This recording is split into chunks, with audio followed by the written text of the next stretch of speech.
fingers on the wood grain, spinning like a top roach clip. Masterpieces ain't ever gonna stop. Epoxy dripping like candy, UV glowing bright. Shop therapy, feeling good every single night. Carving All out right. thoughts, Good morning, rolling everybody. in the air. Medicated mind, lost without a care. One of a kind wonders, perfect every line. Chill vibes on replay, laid back all the time.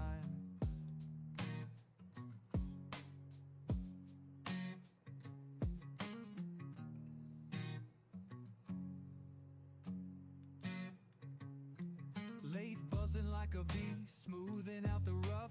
Stress melts away, life ain't so tough. Grip the gooch tight, heart and wood aligned. Each turn a rhyme, mental peace. Roach clips and pins. That's always my schedule. Most of the time. But no, seriously, today it is pins.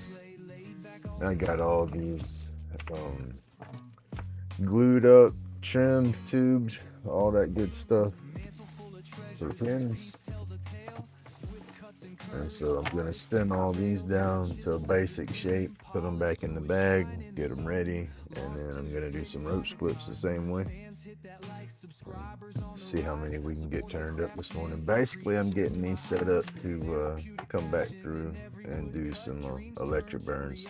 This is one that didn't turn out too good. We burnt straight to the brass on this one on each side. So I'll put that in there and turn it down and get the tube back later. That's what we're doing this morning. We're gonna run through the pins, just get them down to basic shapes, get them cleaned up, close to being done, because after I get them to shape, I gotta soak them down with a solution, then burn them, and that's gonna fluff them up a little bit. So we'll come back and sand them and tune them up afterwards. But that's gonna be the game plan this morning. I got some more. I'm gonna do some basic roach clips too, the same way, because I'm gonna electric burn some more of those. Hey, good morning, Jen.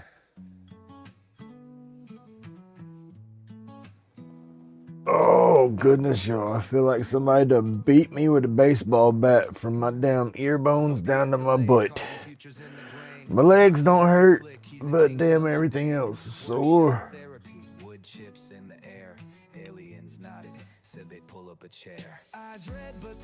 Oof, I need a day at the, say maybe a gentle chiropractor and a hot tub all day. Ooh.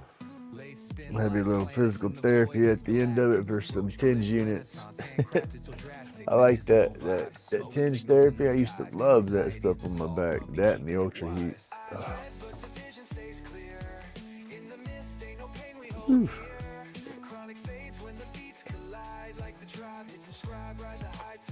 Making art with the grind, G sharp on the edges. Chasing peace, not gold or hedges. Aliens whisper, spin it with precision. Dust settles slow, we vibe in collisions. From mortals to cosmos, lathe got that shine. Epoxy glowing bright, crafting out of time. Reality's a fog, medicated bliss, hand steady making roach. That's where that grumpy come from. Some of it.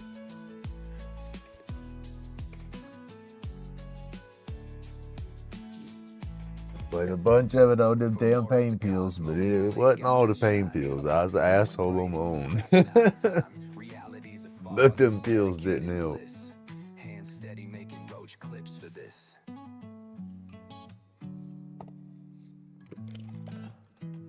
Yeah. It gives you that grumpy disposition. Eyes red, but the vision stays clear. In the mist, ain't no pain we hold near. Chronic fades when the beats collide. Like the tribe, hit subscribe, ride the high tide. Making art with the grind. Oh, it's crazy. As I get my grandkids, they're coming this weekend to stay the night because there's craziness going on between the wives and I. They won't be here Saturday. They'll be here Friday or tonight. But then I won't be here at all tomorrow, which really aggravates the piss out of me because I ain't seen them. I want to see them too. Yeah. Hey, good morning, Scott. How you doing, buddy?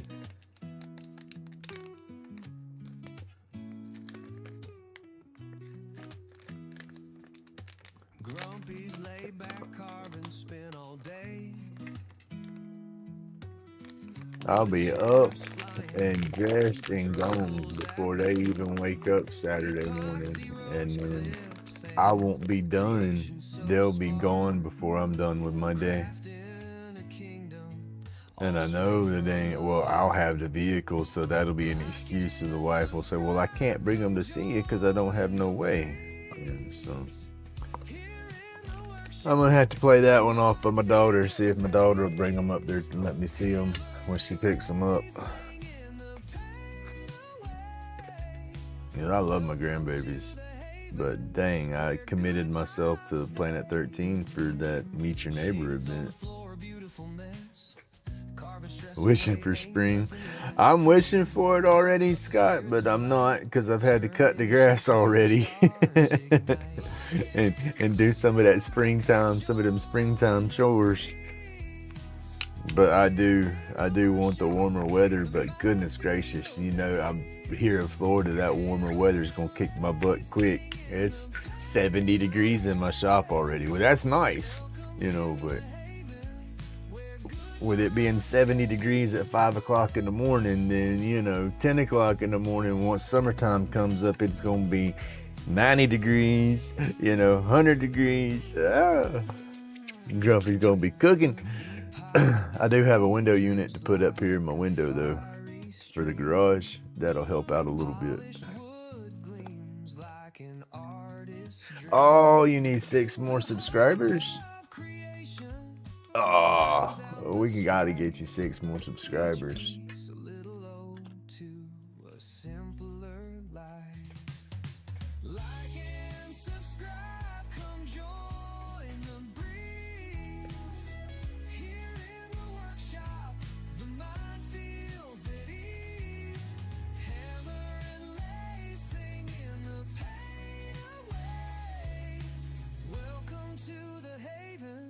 Where good vibes stay.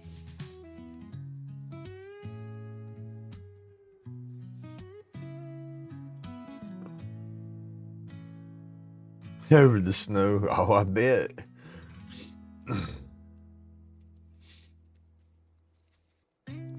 That heat, it sucks, but you can shed layers to try to compete with it.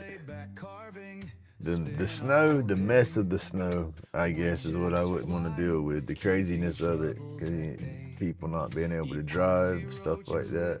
And creation so smart, crafting a kingdom all straight from the heart. Like and subscribe, come join the breeze. I just don't like the heat. I've worked construction all my life and had to work out in that crap. I don't like it. Working here in Florida and then doing asphalt, grading and paving, no sir. And then the part of the job I had, I was the dang goofy guy that actually drove the spreader. I carried the asphalt from the truck to the ground basically in that machine, and that machine's a big old piece of steel, and you're running that thing all day, right? Asphalt comes from the plant and the truck over 200 degrees, and then your machine that you're sitting on's got torches and stuff that heat it up even hotter as it's going through the machine. And so you just think of a giant toaster oven. And I was a toast on top of that son of a gun.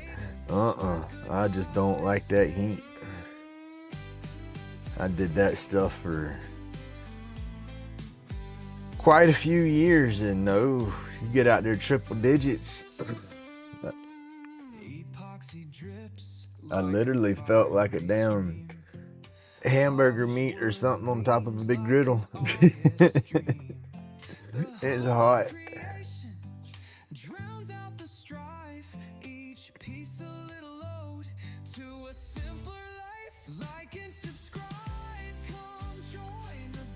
That's why I don't really like the heat that much no more, I guess.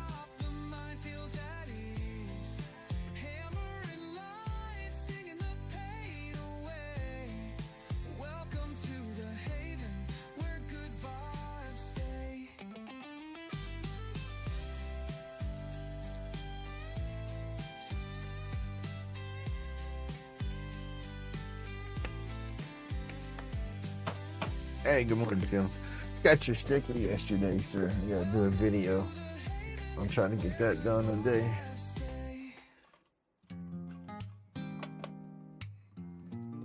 Oh, thank you so much.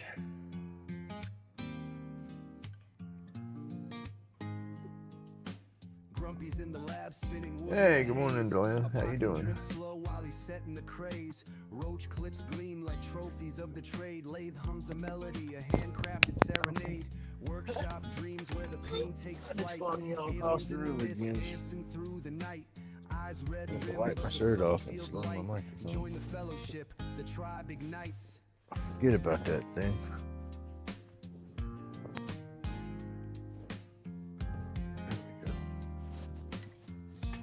That little magnet clip works pretty good, but easy to knock off, right? Anxiety shattered, the riddles solved. Craft moves like poetry, problems evolve. Therapy in motion, no need to involve. Turning wood to gold, creation don't pause. Grumpy in the zone without applause. Life in them sawdust clouds. I'm not gonna be able to be in Miss Francis's live too much tonight. I will back and forth with the kids here. That's gonna.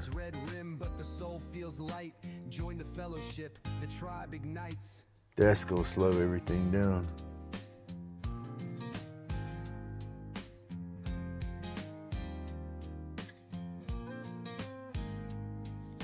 Grains align like secrets that harden slow. Epoxy streams like rivers in a steady flow. Medicated bliss where the time moves low. Crafted chaos to the. That's where I gotta get onto the boat. I gotta start doing shorts. I don't do shorts. I don't like to do shorts. I'll watch a short here and there from people's channels, but I don't like them. I mean, I like the videos they make, don't get me wrong, but I feel shorts are destroying everybody's attention span. Nobody wants to watch any type of long form videos anymore.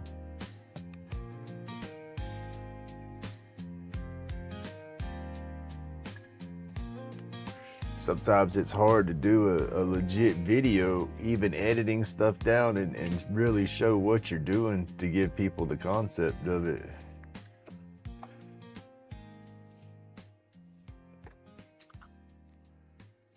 That's what I don't get. YouTube was a learning thing at one time, but you know, your videos were going to be long if you were learning how to do something.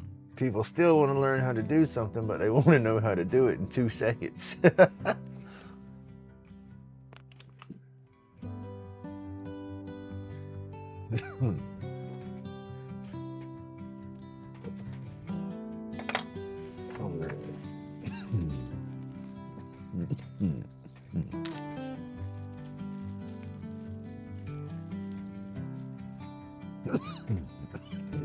Ooh. Chicken bones in that one, though.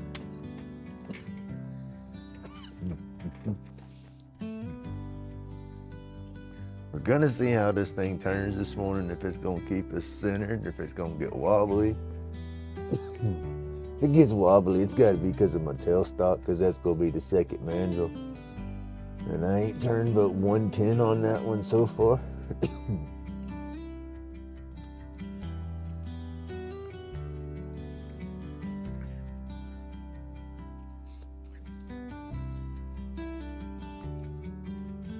Ooh, and I'll be glad when I can get me that damn vaporizer. Super glue, y'all.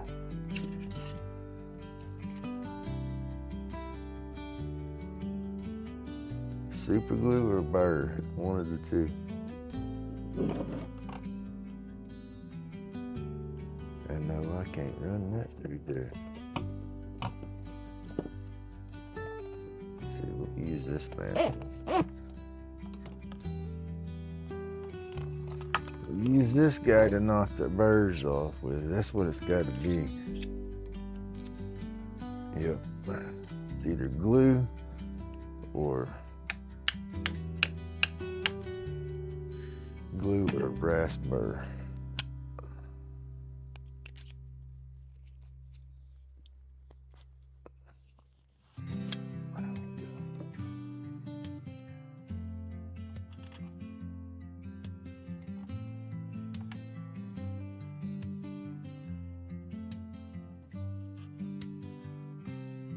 Need to get me a little piece to run through there and clean all that out.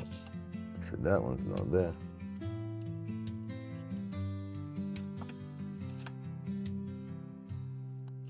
But I want to get a bunch of these spun up so we can do some electric burn tomorrow. Well, won't be tomorrow, it'll be Sunday. I got that event in the morning, so I won't go live. I might come out here and turn on and bullcrap a little bit, but I won't do no turning or nothing like that.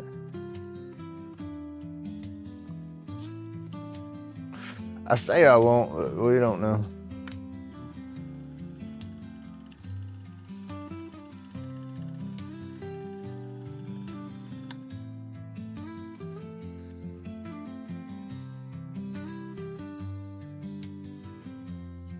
I think that's just off center, yeah. You see it's off center there.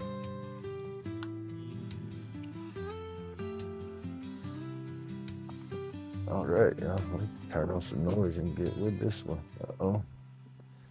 The dust collector hose says it didn't want to.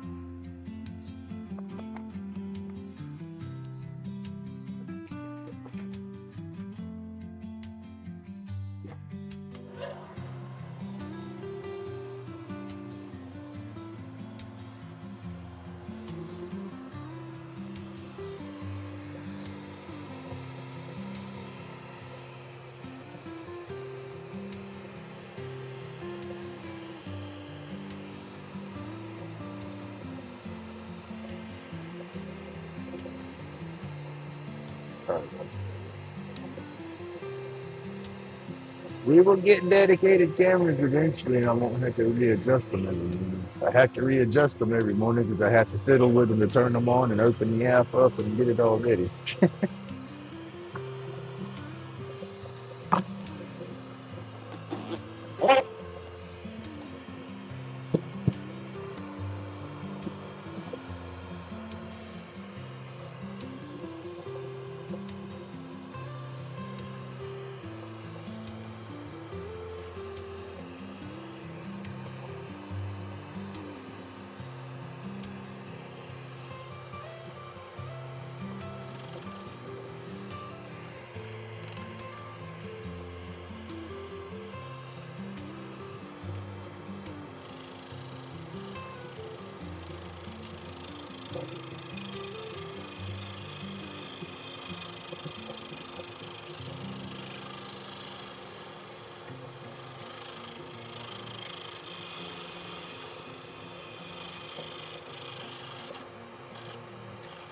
That bit knows it's feeling its work from that maple.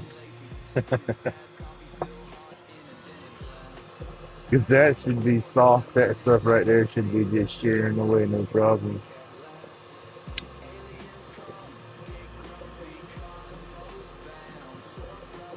Rotate this tip around.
Alright. Get my phone, get my glasses. We'll be alright. That's nice for a minute with this stuff. It's not super dusty, it's really morning. It's pretty good.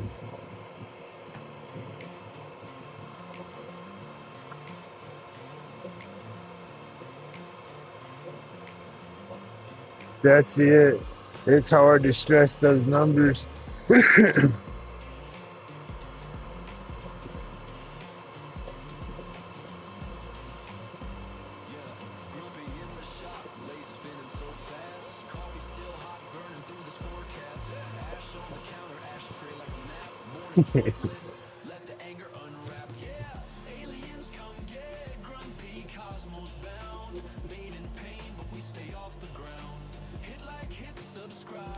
That's the frustrating part about it. If you are trying to get your monetization and get up there and stuff, is those numbers, because it's like 1 minute you'll gain 5 subs, then you wake up the next morning and you lost 6. Then later that afternoon you got 7 more. It bounces back and forth, back and forth. So it's like that's where like yeah, just gotta let it go.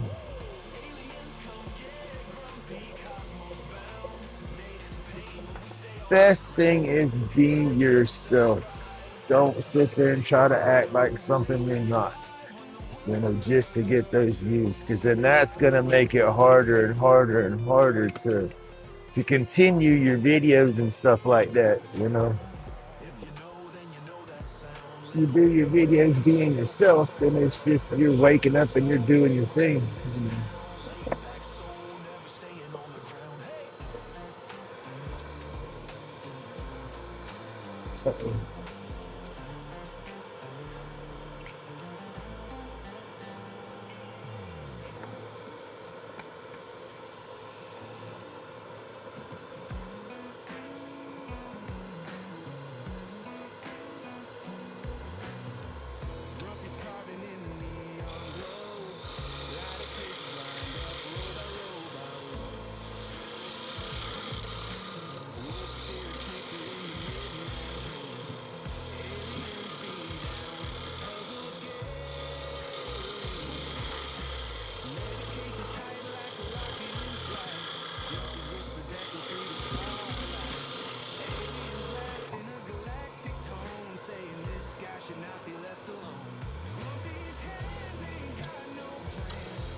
Oh, I can't wait till I get those another pin kit.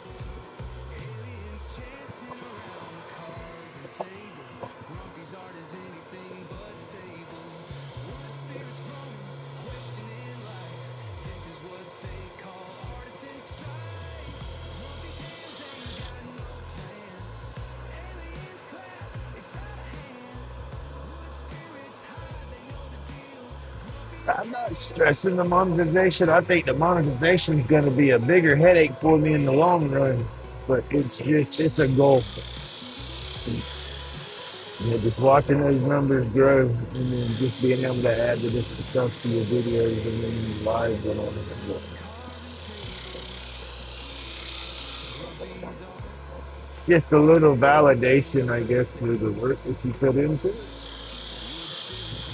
But like I said, I didn't start my stuff to be monetized.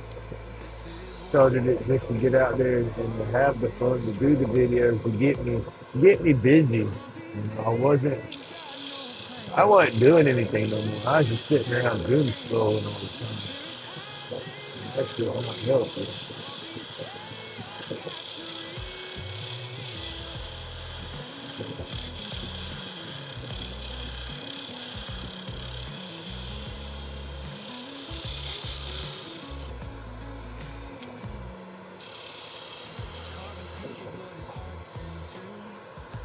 Oh, I need a tool.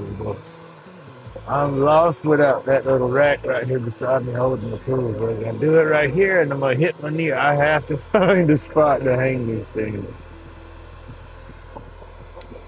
Ooh, glasses. Didn't put my glasses on. Got to be able to see.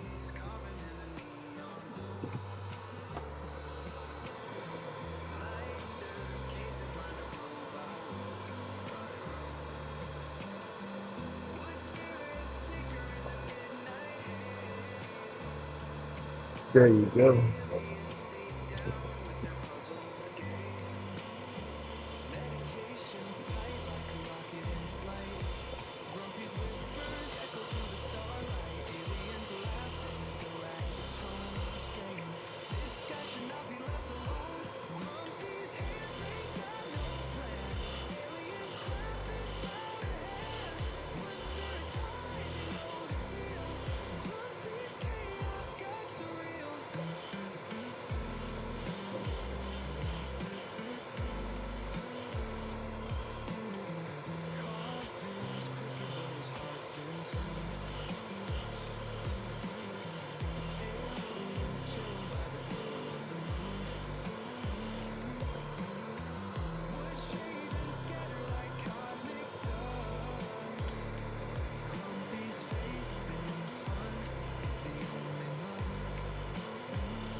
Good morning.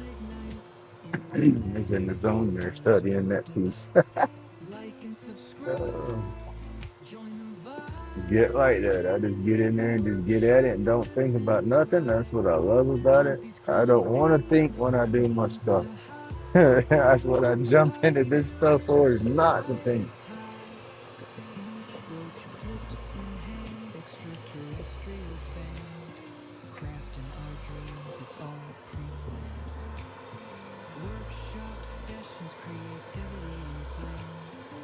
What do we have on the agenda today, Keith?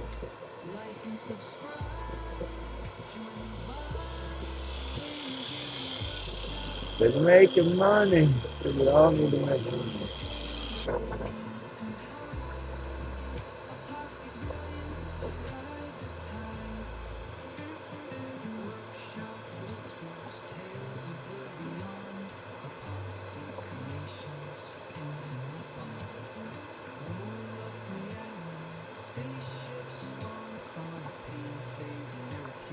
Yes, I got to get a different one.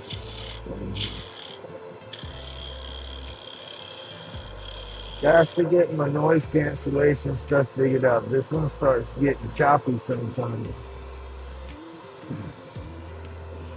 And it's aggravating to adjust it because it's made for mobile, so I don't have an app on the computer to adjust the settings for the microphone. I have to unhook it, go to my phone, hook it up, turn it on that way. Then I have adjustments to it.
Yes, Mr. Roy, you have an excellent microphone. I have the newest version of that on my wish list that I'm gonna do.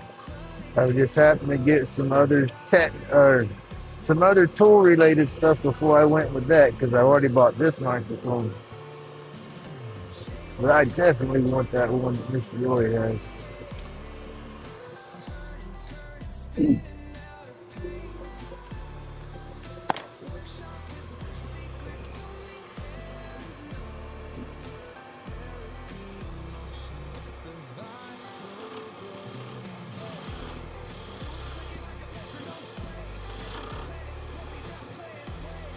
That leather.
I got one of the Hobbit Marks. Which one do I have?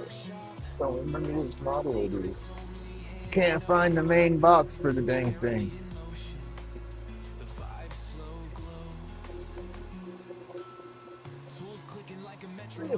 I don't have the big charge caddy for it. I just have the little small pluggable one. But those little, that little microphone setup comes with two of them. I don't wear both of them to get that stereo deal or whatever. I just use one at a time. That way, when one starts to die, I got a backup.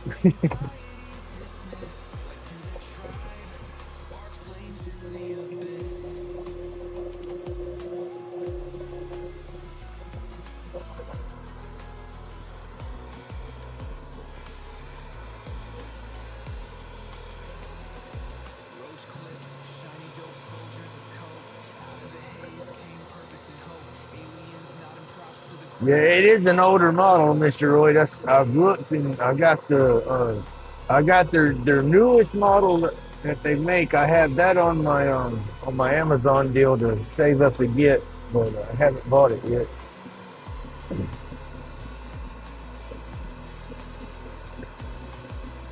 Again, it's an upgrade. Okay.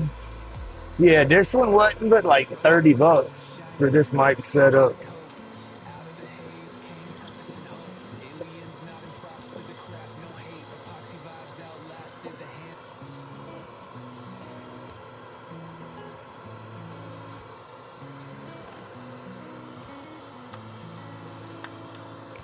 Grumpy spins the lathe, hand steady in the grind. Epoxy roach clips, artwork functions aligned. Workshop sessions, therapy flows in the air. Turning junk into gems, like we just don't care. Eyes glaze crimson, medicated haze flows. Bring the top piece down just a little thin. Actually, slimline so the clips don't like big bulky ends.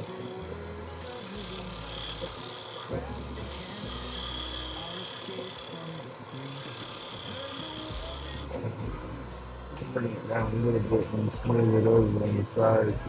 Go from there.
So I take this a little bit.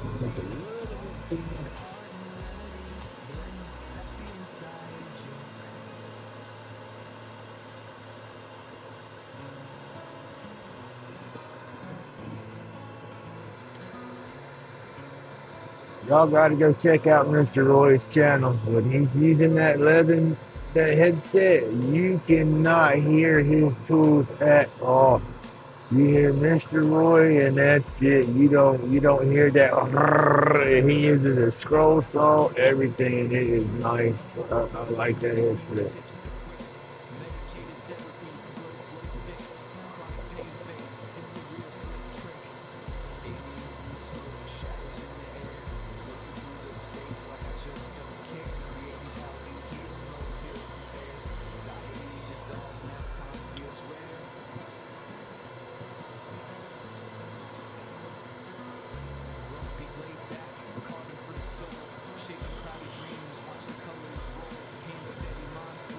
I mean, that's just the thing, though. It's a headset. It's not a little clip-on microphone.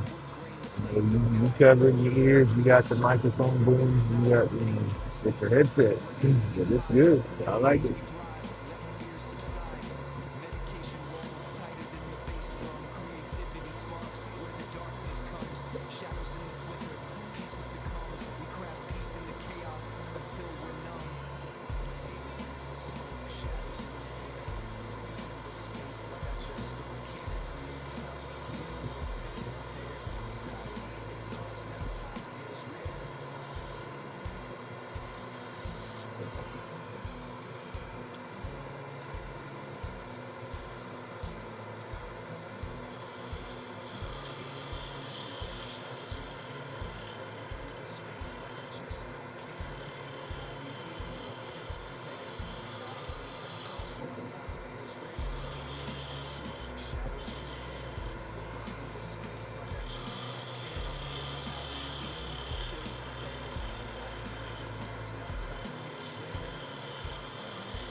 It's a little bit. I'm gonna bring that down some.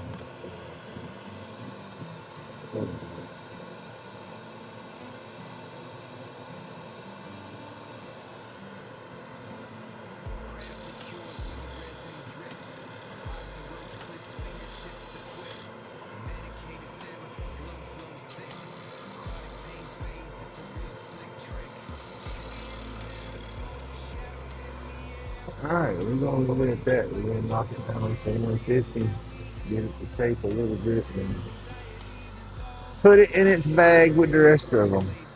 Well, there it is. As I say, I'm gonna knock it down with some 150. This stuff can still be good. I mean,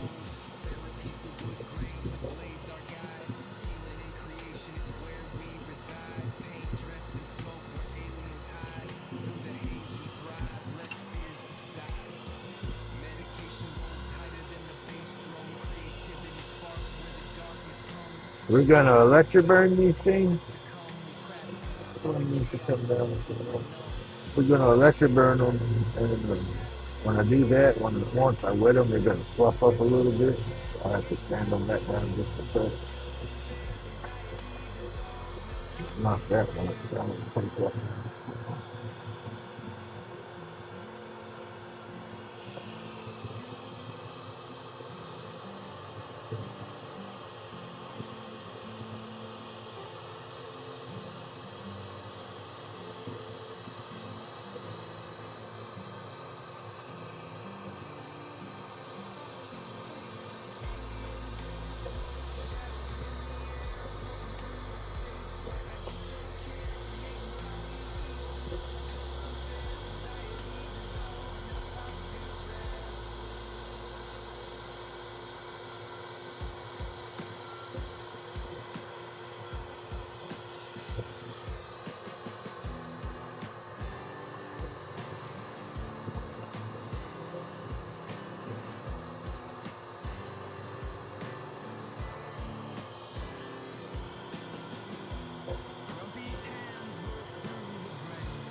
I tend to run on the budget side of what I get at the moment.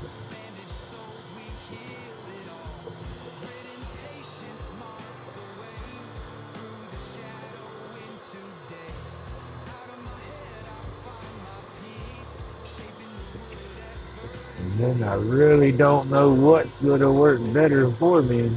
Yeah, we'll get there.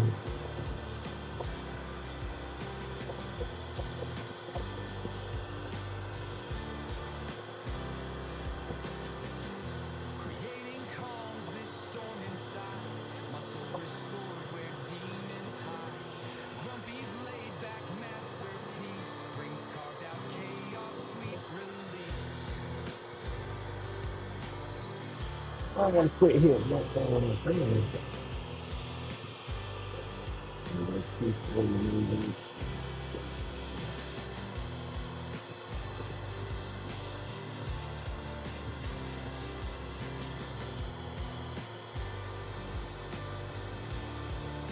I gotta remember when I wet this down to go slow and not as much because it's gonna bleed. I wet it down last time. I was like, yeah, I'll go just to the edges, but I wet it through the center and let the edges dry, but it bled through and got to the edges. So I got to be basically a strip, and then let it bleed. A strip, let it bleed, and then burn it. I do it like that. Hopefully it'll stay off the ends because I don't want the burn to wrap around where the hardware is going to be. I want it to stay in the wood, in the visible section.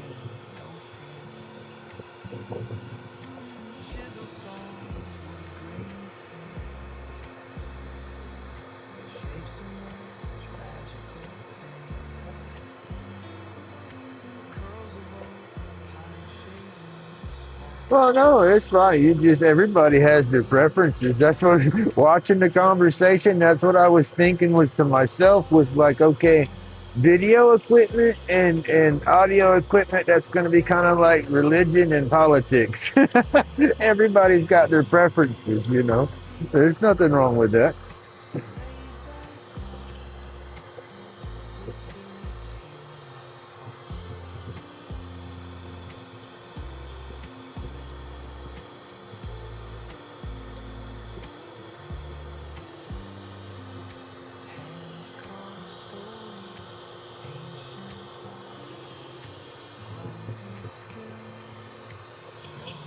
It's just, you're using what you like to use, what works better for you. So I mean, everybody's got what does it say? To each their own. Everybody's got their ways of doing stuff. That's what makes us human. We're all different. We all have our preferences and our ways of doing stuff. I mean, if we were all the same, all did everything everybody else did, this place would be so flippin' boring.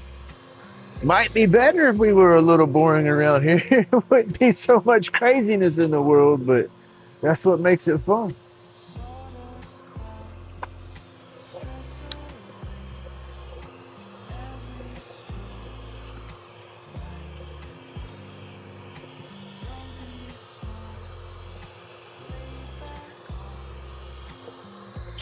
Need to mark this, y'all. All right, I take these here. Try not to get it on here so it don't bleed through. I want to mark the inside of my tube the best I can, so I can go back in and say, oh, that's the top of it. I'm gonna know that's the top on this one because the way it tapers down, but it's just habit.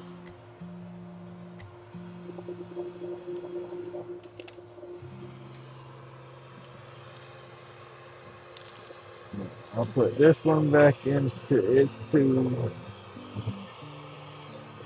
This was the one that had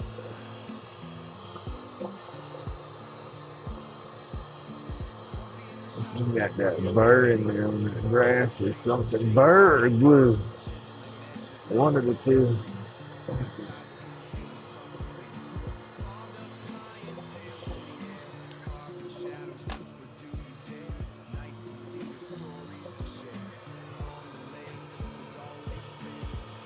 Hey, good morning, Reese. How you doing? Or good evening. I keep forgetting this. backwards for you. Ooh, that's what it is. I got to have a booger on that brass. Whenever I was cutting and sanding.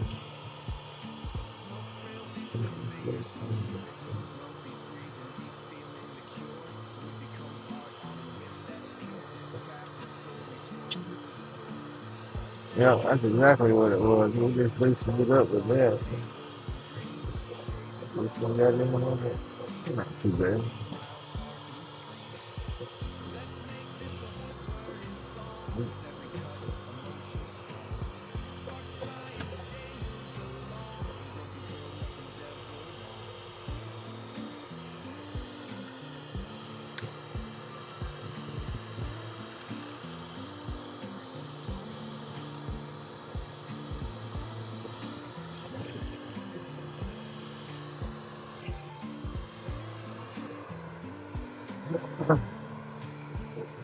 I got to get back on my long forms. I started a couple of them up yesterday.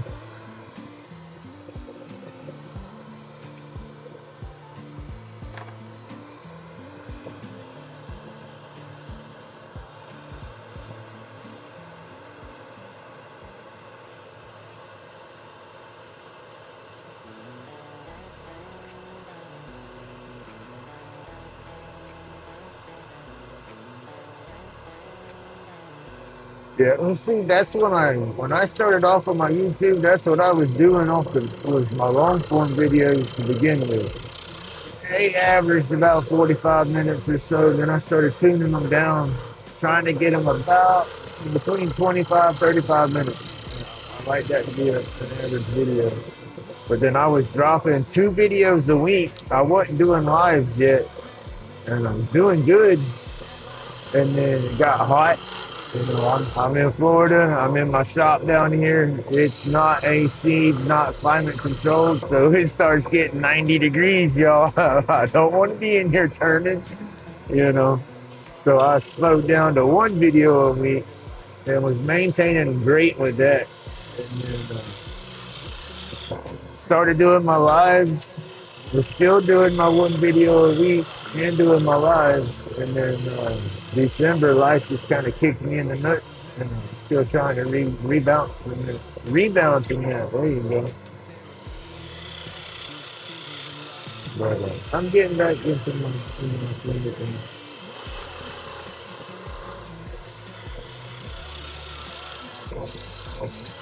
Is everything starting to pick up for me and stuff?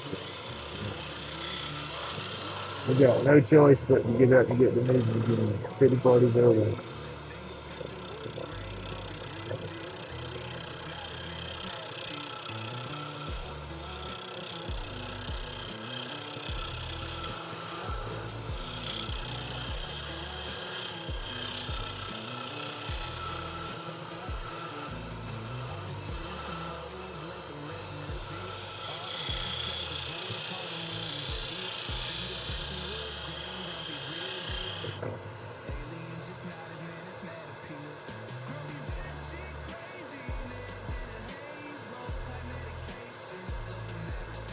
Yeah, 20, 25 minutes.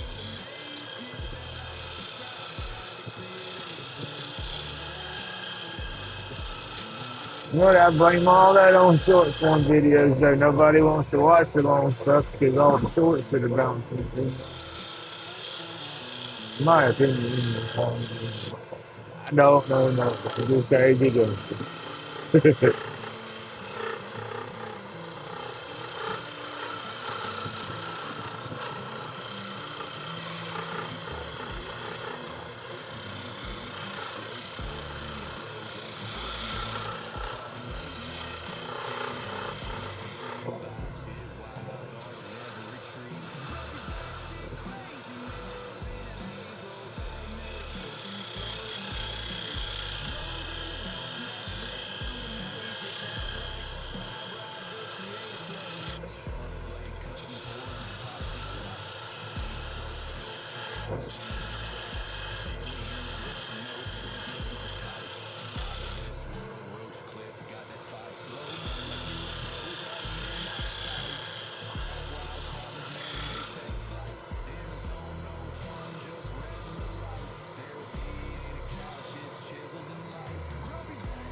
I'm streaming vertical and horizontal right now.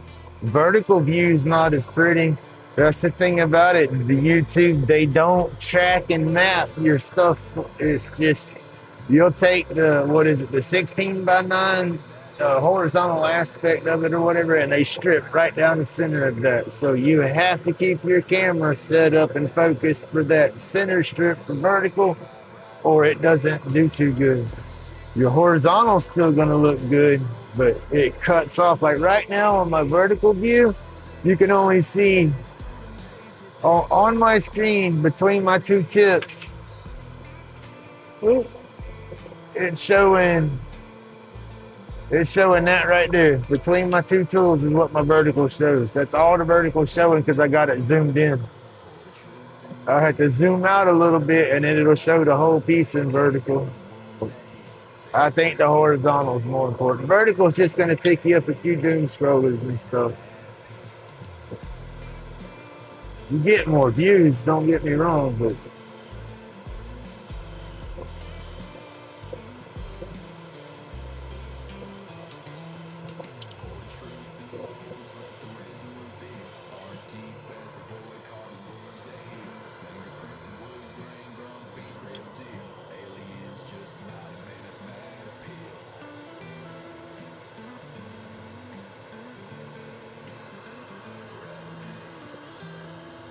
YouTube.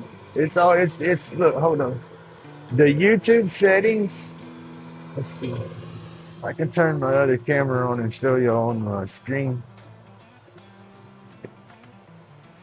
Get me off that lathe for a second, help my neck anyway. Oh, Timber. Mind my damn mess out here. It's a mess.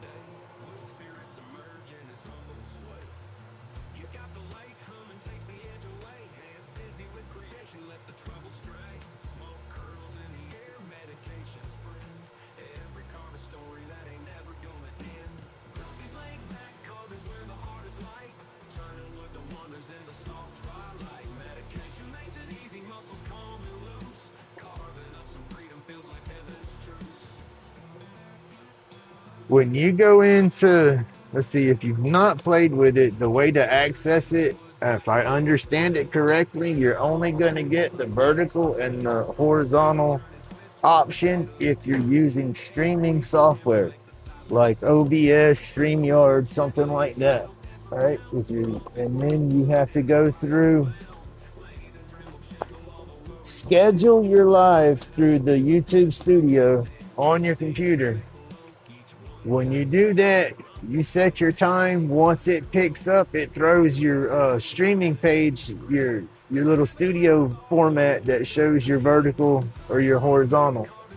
When you choose it for, I'm probably confusing the hell out of everybody because I confuse myself. Let's see. Come on, phone.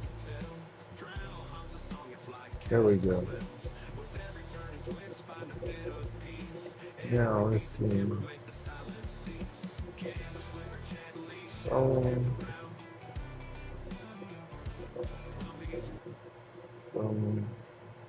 Here you go. There's my vertical or my horizontal feed. That's my vertical feed. And it's pushing them both out to YouTube right now. You go into and you set it up when you schedule your live, it sets it up and you got a little toggle down here and you flip it for the new vertical option. And then, like I said, I don't got crap from, it's a mess to keep it set up right. But if you focus just on your,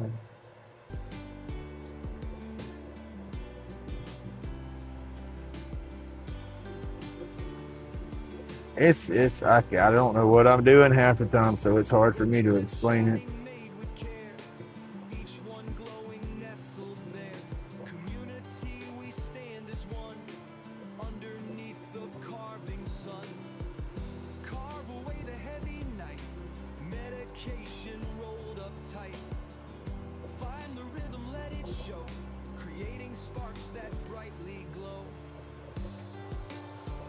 But that's what I do. When I schedule my lives, I'll go through schedule 'em. I flip that little toggle to broadcast both vertical and horizontal and go from there. I haven't seen an influx in my views again. Like when I wasn't using OBS and was just streaming off my phone and was doing vertical, oh, I was getting a butt ton of views and stuff like that.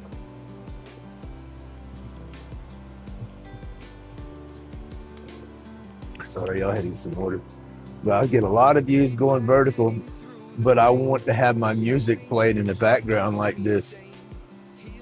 And to do that, I had to go through the OBS, and then once I started going through OBS, my views just dropped. And then started using their little dual streaming stuff like they're saying right now, and they really haven't improved.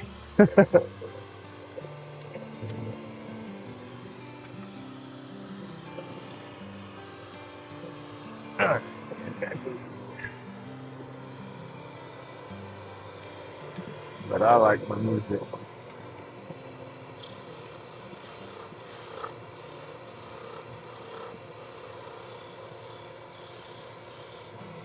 Grumpy's hands, they shape the flow. Knives kiss wood and time moves slow. Chronic pain, it starts to fade. Healing in these grooves we've made.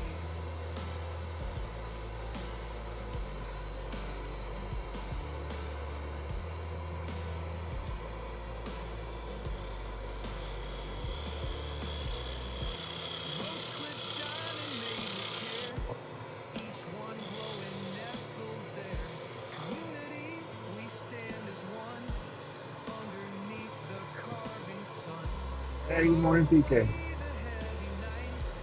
Medication rolled up tight. Find the rhythm, let it show. Creating sparks that brightly glow. No, not on the dual stream. When you do the dual stream, it straight takes your vertical. I mean your horizontal. Let's see. When you're dual stream, when you use that dual stream option, it takes the horizontal that you see right now, and all it does is strip straight down the center. You don't have you can't rotate that, change the aspect of it or nothing. Now, if you go through straight OBS and you're running two different lives and you try to merge them and do what they used to do before the vertical option, I guess you have control of it that way. But you got to go through OBS and use the different plugins and all that. I don't use any plugins on the OBS. Ooh, Mr. Johnny, be careful out there.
Hey,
good morning, Michael. Hey, good morning, Sweet. Good evening.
Hey, good morning, Forrest. How you doing?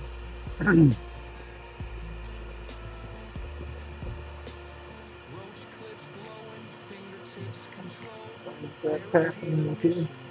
Yeah, hey, good morning, Pat.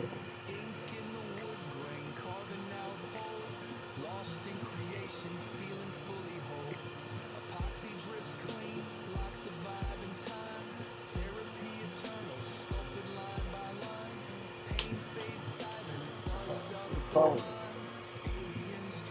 well, guess they're telling me they're ready to be turned. They keep jumping off of their resting place over here.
Oh, thank you.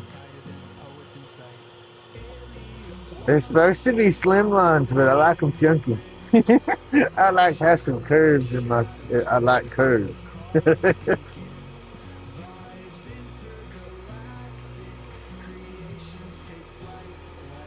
I like having that flow.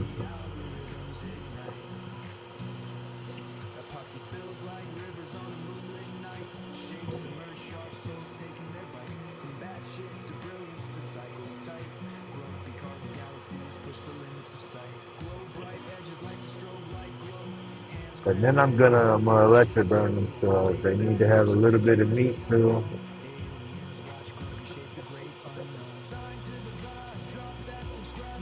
There you go. But that's just the thing. If your streaming gets real good, you might need to hang out with some accountants. Learn how to work them numbers to your favor.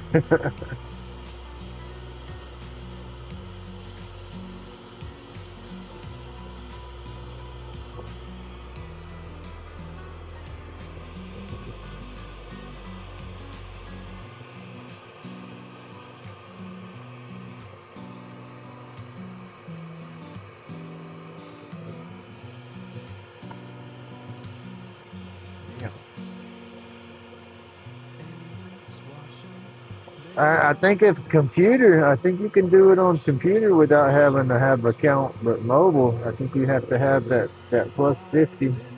And then I think at the once you have 50, I think it still restricts you to how many can watch you at one time until you hit 100. Some mess like that. I don't remember.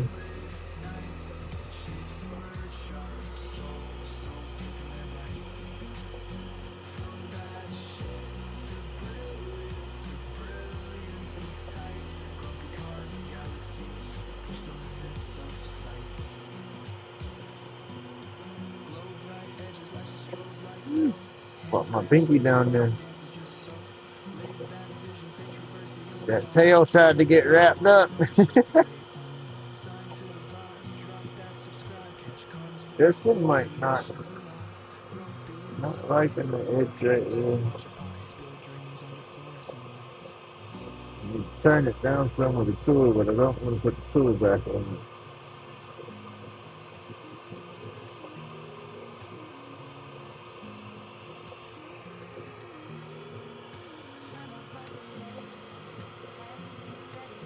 Oh, okay. There you go.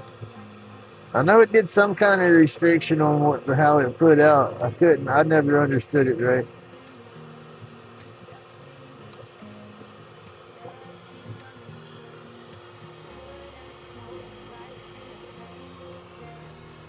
All right, well, let's see, we hit it with 150. Oops, keep hitting my finger on that, but it's not as bad. 50. I marked that. That was the first piece.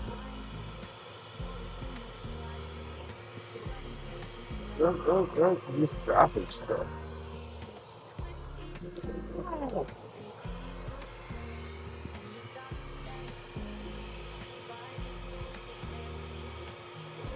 Hit this. I'll take it down to 320 and stop there. That way the solution soaks in and hopefully the fractals and stuff can flow better.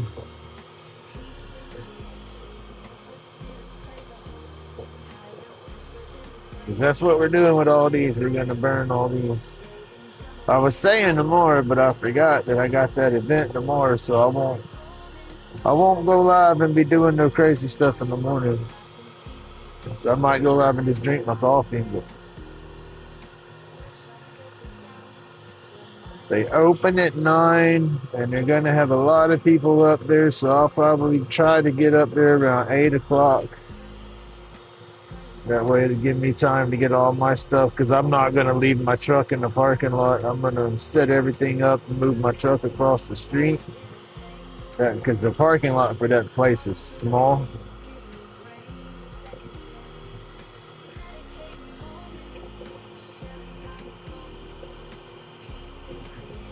And I gotta bring my sunscreen for my old bald head or I'm gonna be blistered.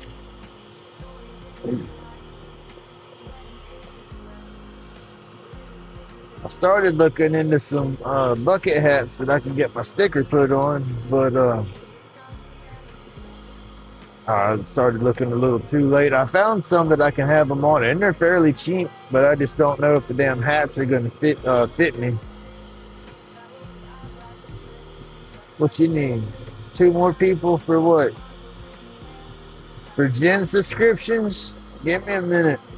I'll get into YouTube with my other account and sub to her. That'll be one more.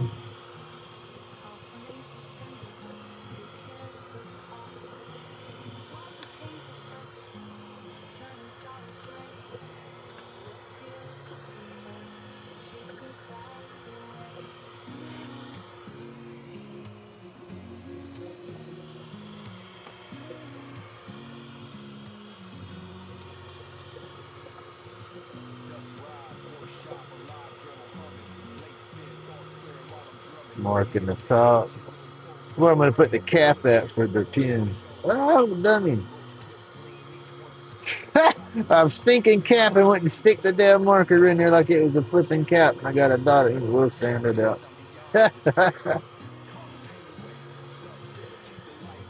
What do they say? Power of suggestion. Or just not flipping paying attention. Take your pick.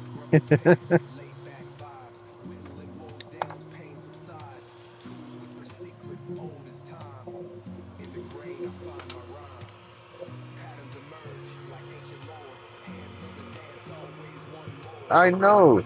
Both vertical and horizontal for me to move it seems to be coming through. It's my microphone. It's let's see. I turn off the noise. My audio should clear up with me talking. What it is, it's my microphone trying to it's trying to situate the noise in my voice and try to for the noise cancellation, I guess. Ooh, this one's gonna be way out of round. Look at there, I drilled that one way off.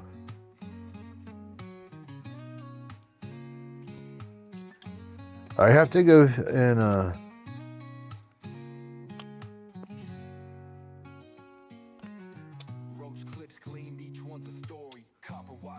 I shouldn't be scratchy now. I think it should be cleared out. That's what I have to do, is go through and situate the noise cancellation stuff for this mic. I don't have the settings on the computer. I have to take and hook it up on my phone. Hey, that's what it is. It's the noise cancellation levels on the microphone. If they get scratchy like that, I need to go into the app and look on the app. I think I have it set at full blast for noise cancellation. And if I take it down a notch, I think it helps, but I have to adjust it.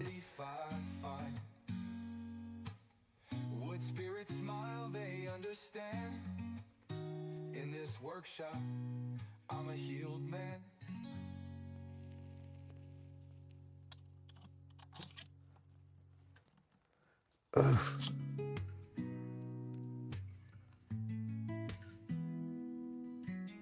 Out in the shop where the sawdust flies, epoxy gleams under dreamy skies, lathe spins tight making wonders glow. Right? No, I didn't have my dust mask on at all. That's the bad part about it. It was the noise cancellation. It's been doing it for a couple of days. I just got to quit being lazy and actually I had to unplug the little adapter out of the computer and plug it into my phone and power up and see what it's set at.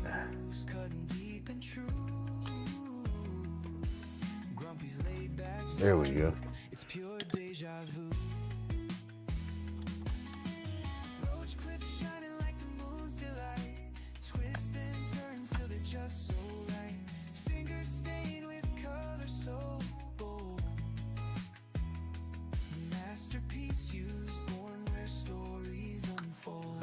It would be wobbly. That's the one that was fighting me. Jack was saying, just walk away, get a little clarity, come back. And I'm like, nope. Ray said, no clarity. Raw. And I just forced it on through. I was getting aggravated with it. I was. I couldn't understand why when I went to drill these, everything was nice and smooth and center, and when the drill hit, it all wanted to start wobbling real bad. And I was like, oh, and what? None of the other ones doing it. But I figured out what it was.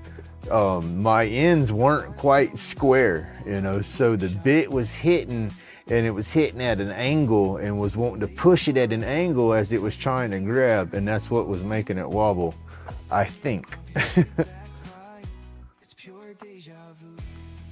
All right, I'm fixing to lose audio for a minute. Oh, there's my phone. We're gonna plug this thing in real fast to see if that's what's gonna fix it.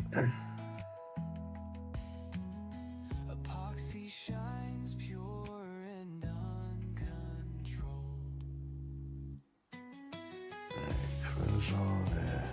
There's my Rollin audio app. It's right there. Alright, be right back. I'll be here, but audio will be right back.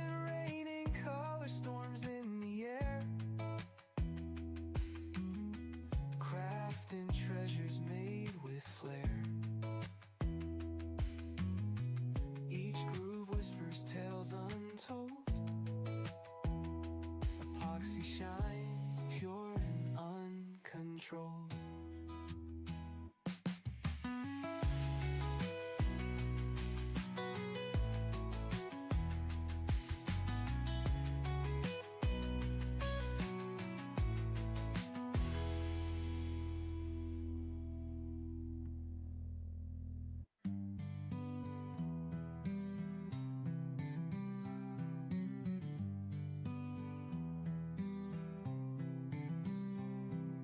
Grumpy's at the lace, spin a roach clip tight.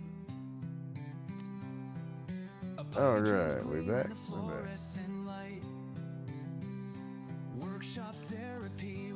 Now my audio level should be a little lower, I think. Alien fog rolls, keeping hands warm. Aliens in the mist, visions twirl, can't resist. Eyes red tinted, chasing moments we missed.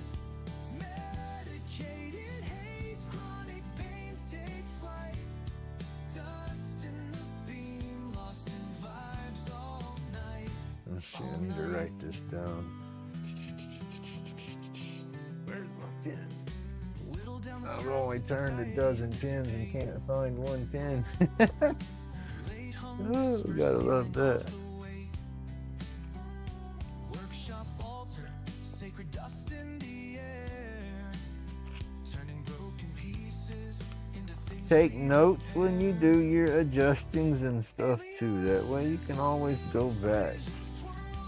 Document. Documentation. There you go. Let's see, my audio is at negative 45 right now. And it's at minus 5. Yeah, my audio output was full blast on the app. So I dropped it down, but I'm gonna have to pick it up through OBS just a touch.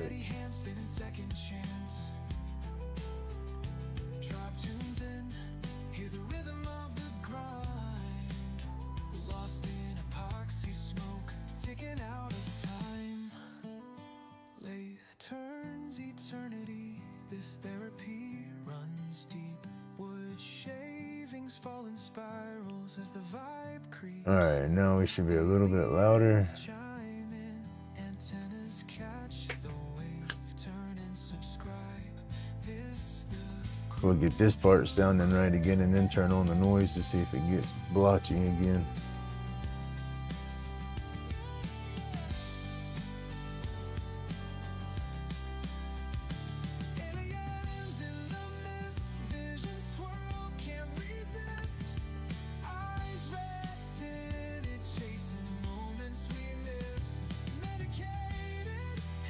Ooh, DaVinci Resolve, that gave me anxiety just opening it up.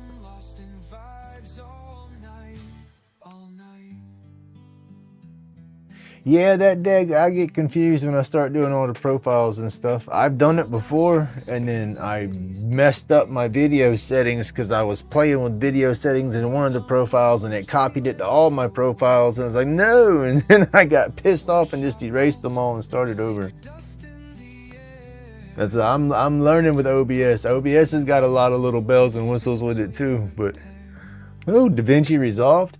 That right there straight up gave me anxiety when I opened it up.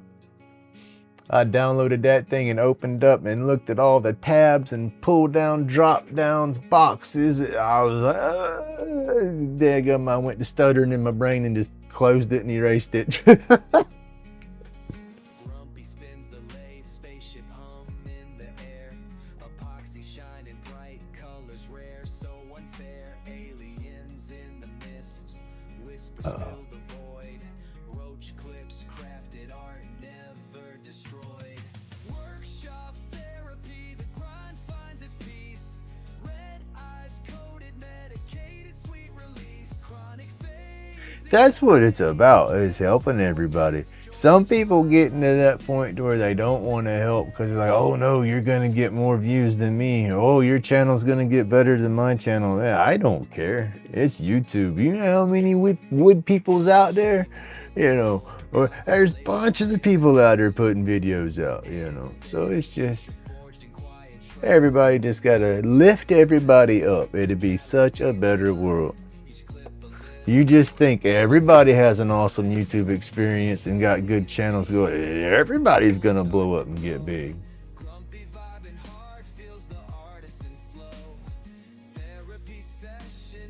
Now that I've gotten into some editing, I could probably go back into DaVinci and it might not be as intimidating, but that was the first editing program I ever tried. And it's like, I'm not a computer idiot. I can do this. I downloaded, I opened that stuff up, and like I said, I damn near had an anxiety attack. It's like, oh no, not this one, not today. All right, let's turn some noise on to see if this thing's gonna start sounding like a robot.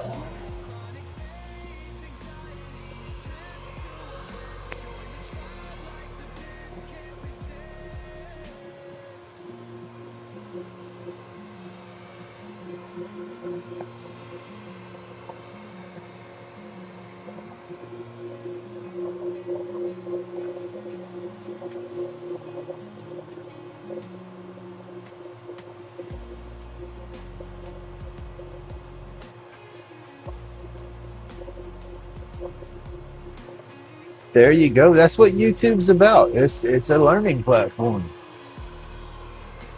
All right, we got some noise going. We got some voice going. Are we coming through clear, or are we sounding blotchy again?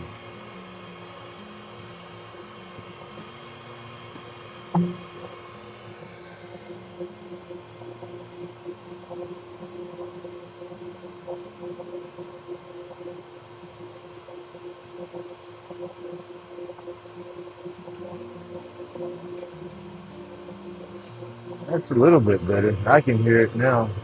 A little better. Not as clear, but Spins the lathe, spaceship hum in the air. Epoxy shining bright, colors rare, so unfair. Aliens in the mist, whispers fill the void. live for the very first time. I see that.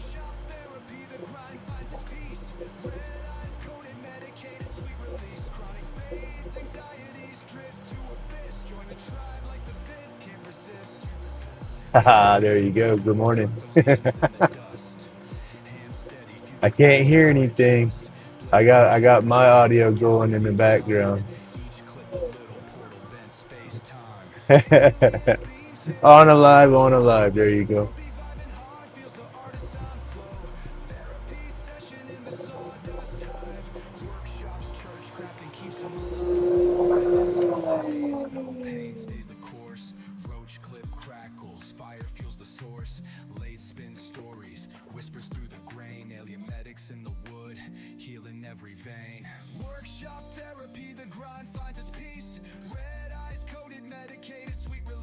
Let's see, turn it up some.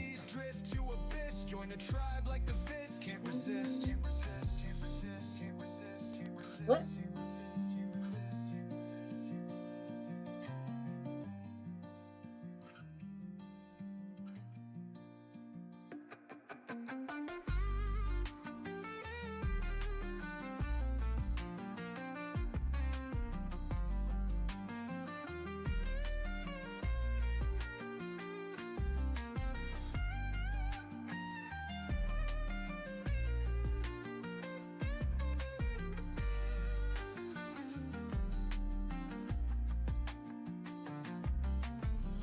shop therapy, the grind finds its peace. Red eyes coated, medicated, sweet release. Chronic fades, anxieties drift to abyss. Join the tribe like the vids can't resist.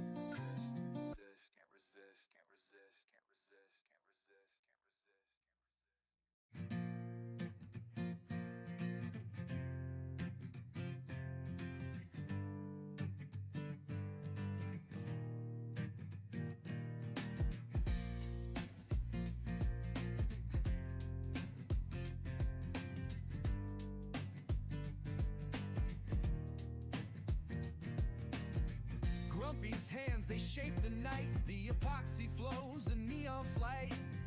From roach clips to a lighter case, every piece, a brand new space. Oh, Grumpy, carve it all, don't stop. Each creation makes the pain drop. Under UV, the colors ignite, glowing bold through every night. Anxieties fade like a distant tide. Chronic pain takes a backseat ride. Matthew, when I don't let's see. Whenever I go off my phone, I'm trying to open stuff up and turn stuff down.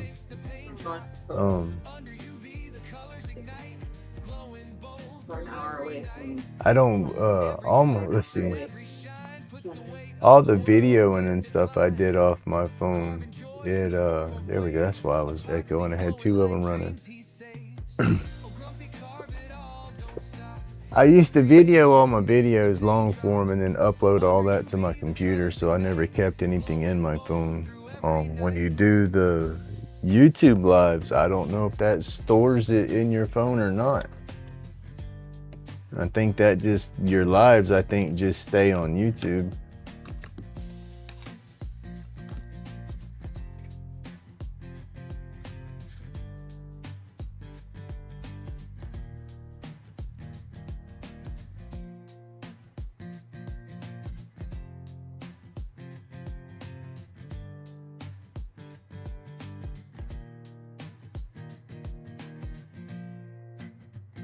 There you go. That's cool. Jen got her channel up and going with her lives. Awesome. Alright, studio back. Okay, here I am back. YouTube, small YouTube's been making significant change.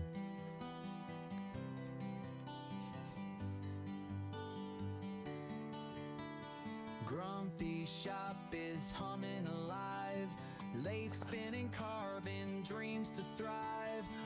Alright, so I wonder if I take my noise cancellation, if I bring it down another notch on my phone, if that'll kill the blotchiness, excuse me, in here. Oof. I'll be right back. I'm unplugging my audio for a second.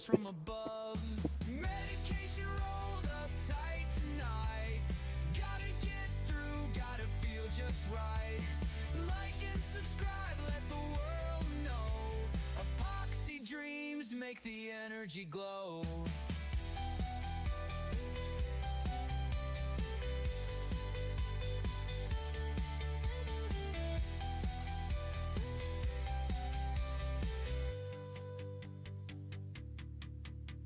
Sawdust falls like a glittery haze.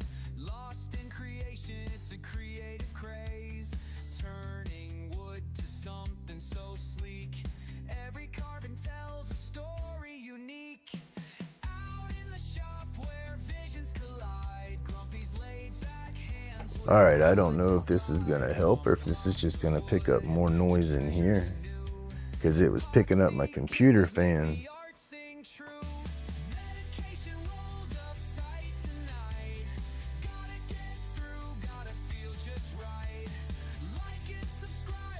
Yeah, I dropped her link in the chat. That's the link to her live right now. Alright, I adjusted the noise cancellation to where it's not as strong. Again, I dropped it down. Turn my fan on over there. It's gonna take a minute before I can hear it through the stream.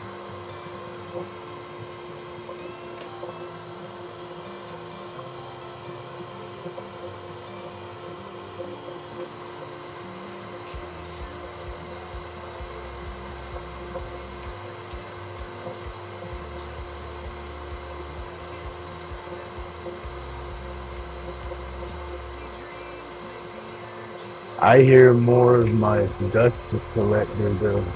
I don't sound as blotchy, but I hear my sound more.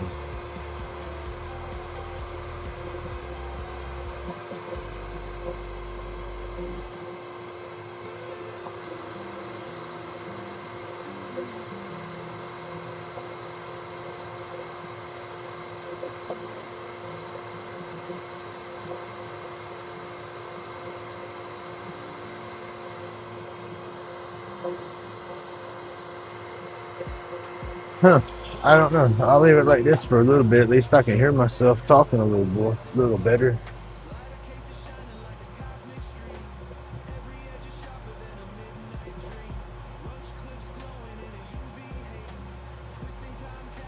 Oh, there you go. Free wood.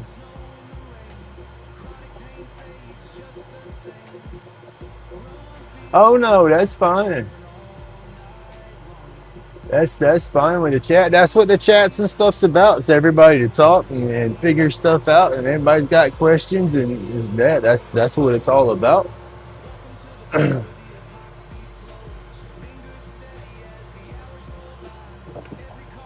My butt just squirrels and follows the conversation instead of staying with my turning. But that's okay. That's, if you check out my live stream, what is it? Babble. We go to do a little bit of everything.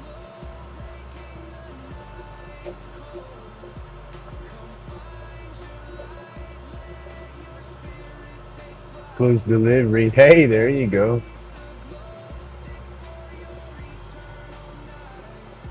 Hey, Shelly, good morning. I was lurking in there last night watching Joey play the saxophone and play on the keyboard piano deal. That was pretty good.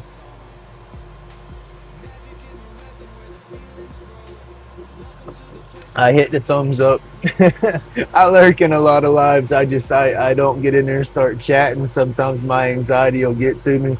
Bunch of people I don't know, stuff like that. I'll sit back and be quiet for a while. But I was watching.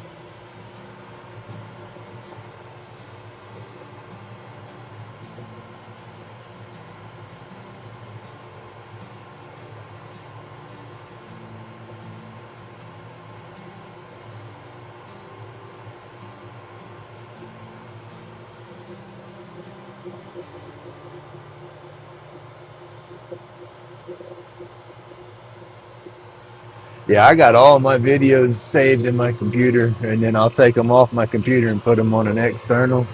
That's just, I keep that mentality. Was it a while back when Jordy's channel got hacked and he couldn't get any of his videos or anything because he stored everything with YouTube. And so, in case that ever happens, whenever I do my editing and I export it from the editor to my desktop, that's when I'll say I'll upload to YouTube, but I'll save a hard copy.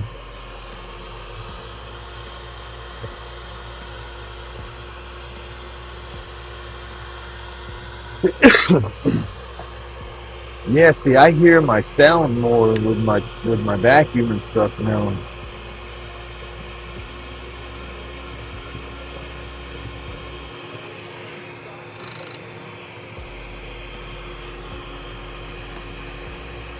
I wonder how loud that's going to be with the tool, because I can hear the vacuum sucking through.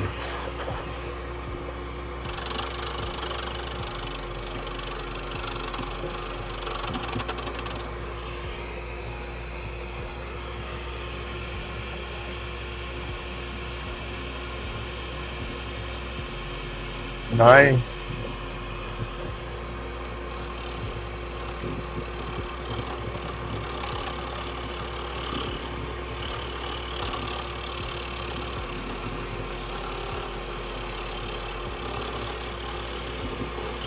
Yeah, that's got my tool sound too loud.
Yeah, it's not as robotic, but you got more tool sound in the video now. You can hear the tool sound too loud. I know some people don't want to hear the tool sound. It doesn't bother me. I just want it to be. I don't want it to be overbearing to where you got to turn your stuff down because it's so loud with the tools.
I can't wait for those new kits to come in.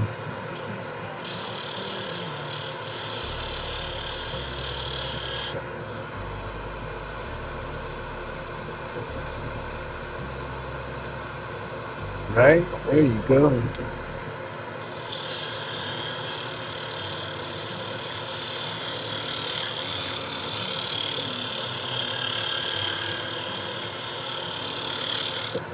I gotta play my cards right. With this divorce, there's so much stuff I need to get just in general that's got nothing to do with my woodworking and stuff. But then at the same time, with that money that I'm having or will have, there's so much stuff I want to buy that will help out my woodworking and whatnot. I can't piss that money away. I gotta try to invest it and be right with some of it.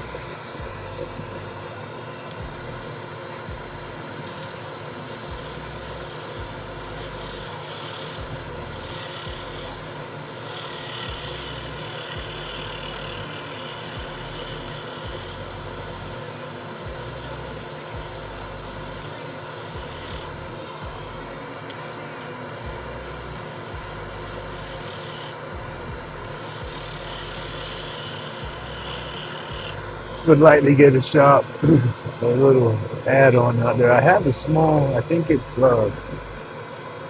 What is it? Might be 10 by 10, 12 by 12, something like that. I have to measure. It's one of the little portable buildings. Got it a long time ago. I bought it secondhand from an individual, and they were closing it in, trying to make it like a almost like a little one-bedroom apartment kind of thing. They've insulated the walls to a degree, and I started insulating the ceiling. And it's got a hole cut in the back for a window unit.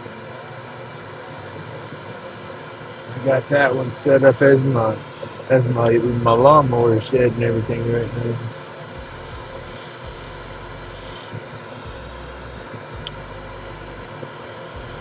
I would like to have something about twice that size right up against my house by my window here from my garage.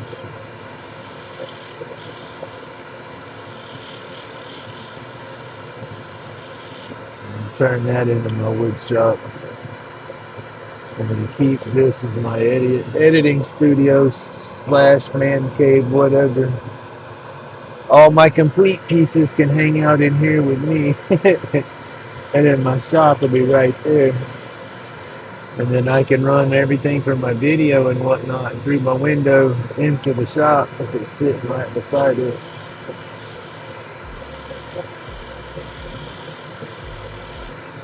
Or just a smaller shop out there against the window, not shop but shed. And then I can put my dust collection and air compressor in there and then run that through the wall into here. That'll kill some noise. Really won't give me much more room, but it'll kill some noise.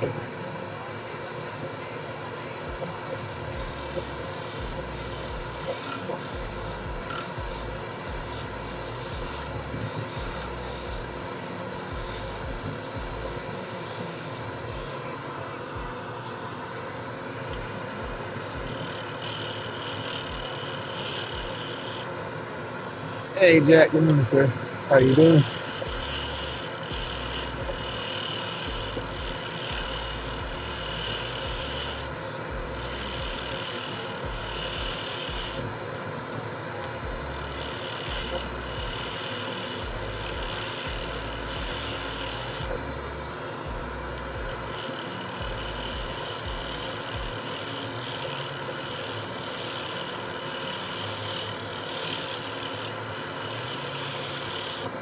This part of the pin, it really can't be too aggressive with that swoop because when you hold it, it almost wants to push out of your hand. You got to give your hand a little something to grab. I've noticed that on some of the ones I made when they were my big hands, I guess everybody's hands are different, but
nice.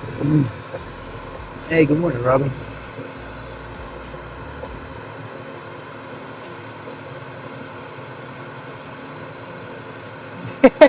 Going back to bed. Enjoy. All right, Jack. Thank you for coming through, buddy. I hope you're getting to feeling better. know you've been fighting that cold for a minute, you said.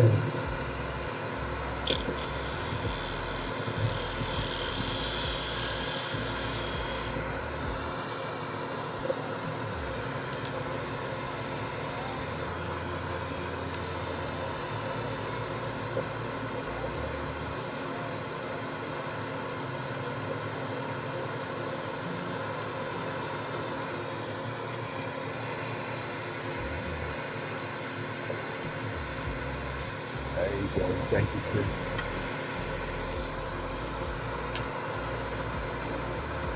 All right, that's about as low. I gotta get that down just a touch. I think the sandpaper will get that as low as we need to go. Now that definitely gotta come down.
I was the first thumbs up. Ah!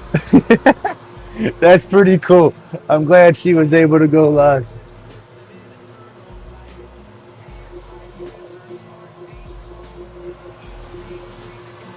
Yeah, when she was talking about going live yesterday, I turned my notifications on and everything for her channel. So when she went live this morning, I got notification.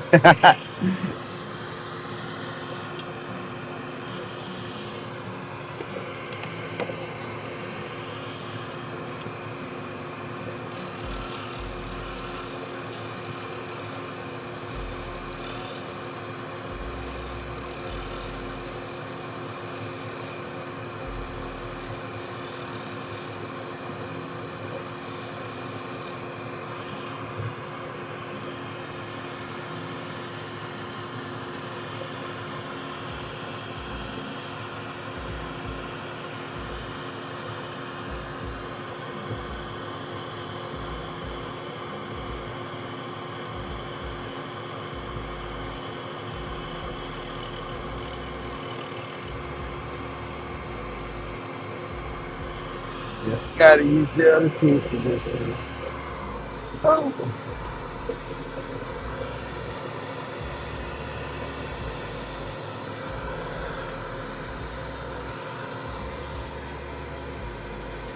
I got my I can see glasses on, but I can't see.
All right, Roy, you have a good morning, sir. Thank you for coming through.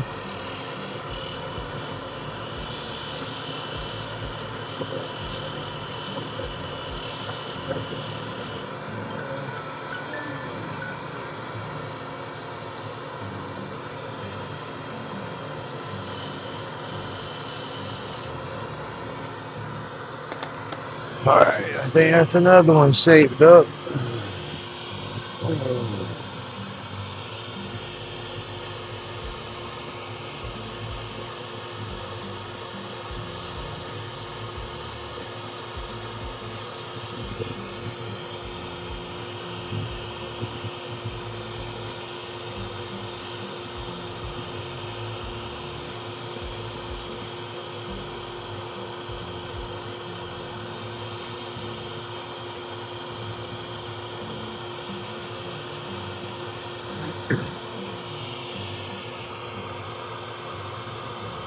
I might just do that a little bit later, go live again later today and burn these, and that way it's done.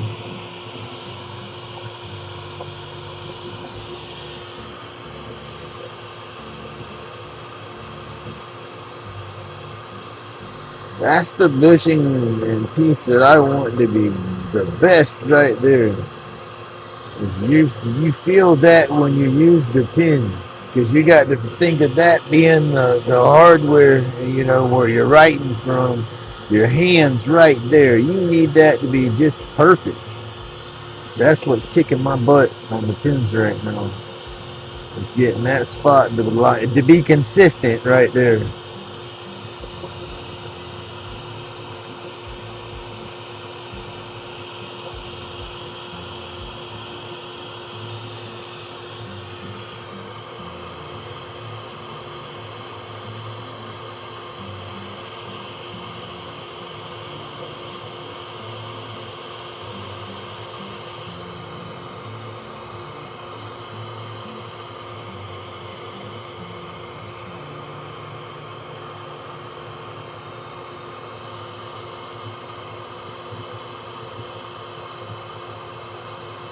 Yeah, there seem to be X's here. We got home again last night. She'll be here today, and then I guess all day tomorrow until the grandkids leave. When the grandkids leave, she'll go shopping, do the grocery shopping and stuff for the house, and then she'll leave again. And then she'll come back Sunday night, work here Monday evening. She's gone again till Thursday night. That seems to be the schedule now.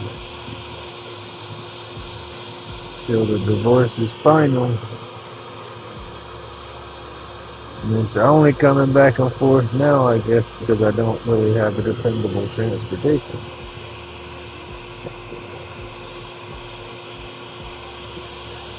And then that whole mess with the biological family and that chunk of property they had going on down there, and for me to answer that summons and all that stuff. And I wanted to, went to the courthouse, got some paperwork, lost the paperwork. I guess I lost it subconsciously on purpose because I really didn't want to be messed with it, because as soon as I answer that summons, then that just opens up the drama to everything starting that forever and a day. Hey, big girl, you ready to go outside? She comes over here, sniffs me on the leg, and says, "All right, Daddy, it's time to go outside."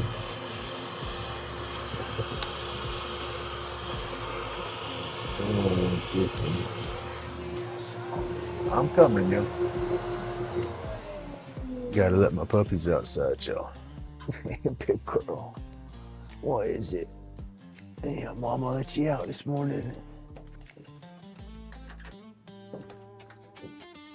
Ooh, it's raining, y'all. Damn, I didn't know we had rain this morning. Come on, go be good girl. Go be good boy. I'll dry you off. Go be good girl. Oh, damn, y'all. I sprayed a roach clip last night.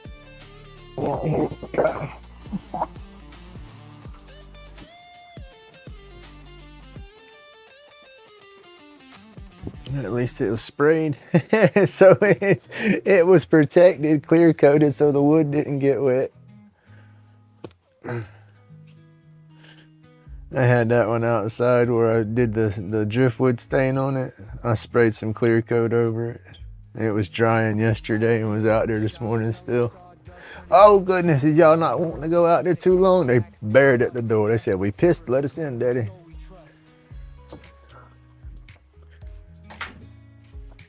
Where did I put that towel? Y'all come here. Pepper, come here. Come here, let me dry you off. Come here. Come here. Come here. She always acts like she's in trouble when she's getting dried off. You not in trouble, big girl. You gotta get dry. You wet. You wet. He's a big old wet boy. Yeah, he's a big old wet boy.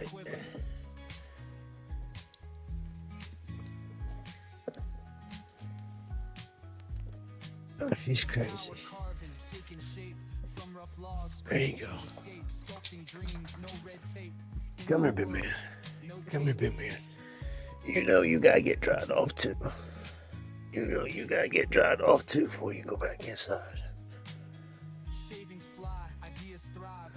Come here. He's old man though. He said it feels good. He said keep rubbing, keep rubbing. Oh, right there. There y'all go.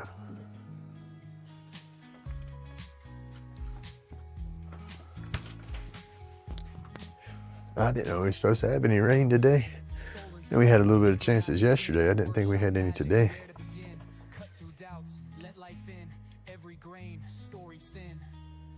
Uh-oh, I don't recognize that name. What is that? Tree carcass. Tree, what is it? Tree carcass spinema thinging. Spinema thinging. Good morning.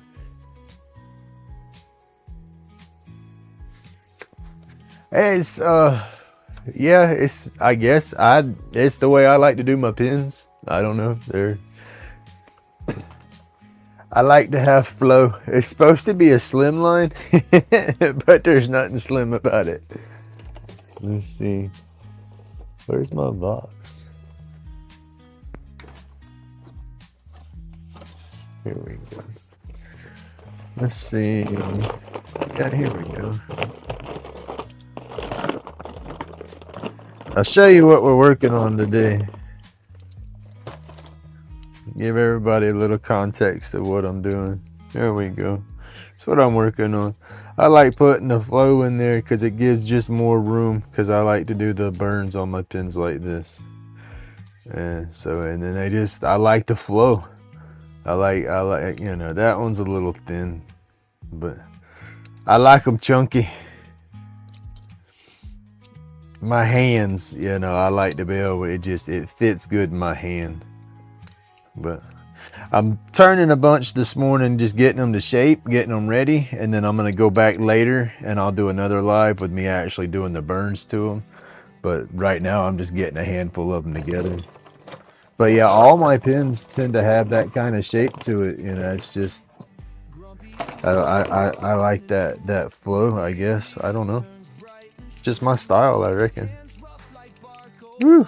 Here's some more. I got a bunch. We've been practicing. And then this one here. Now, that one's got there we go. Captive ring, I spun onto that one. I've not seen a pin with a captive ring spun on it before, so I thought that was cool. Looks like a peanut. But then that one fits like this. It just depends on how people write. Some people choke up on it, and then some people don't. They hold it back like that. You know, so if you hold it back like that, this one will fit your hand perfect. But, thank you. Like I said, I like them. They got that flow. Now this is one I did. Where's another one? I got another one I did out of my blanks, but it's in the box, I guess. I did this one with one of the epoxy blanks that I poured. I like the colors on it. I didn't get it as I'm learning. I'm still getting the hang of everything. So I didn't get this one turned down as far on the bushing. That's what I was talking about a minute ago. I can feel that, you know, I run up the hardware and my finger catches the blank. Oop, catches the blank right there. And so yeah, I changed that off. I'm getting better at it. Like I said, this is the first few kits I've ever turned.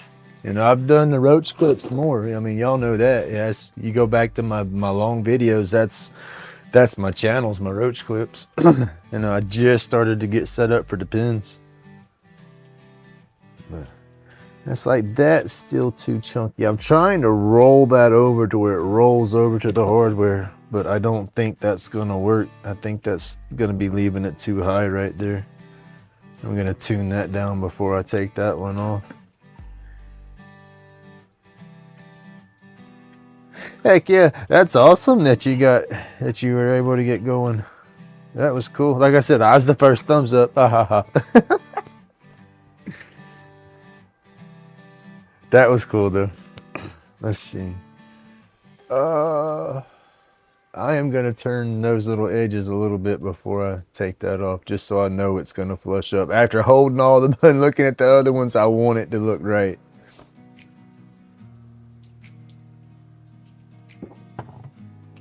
That's what's cool about Strong Ink. Strong Ink being, I guess, fresh. I don't know how new that company is or what, but I know they're eager to work with people, and that is awesome. You know, because I'm gonna get more practice, you know, and get different style kits and all, because these are just supposed to be your 7mm slimline basics, and there ain't nothing slim about them the way I turn them. I like them being, like I said, have that flow.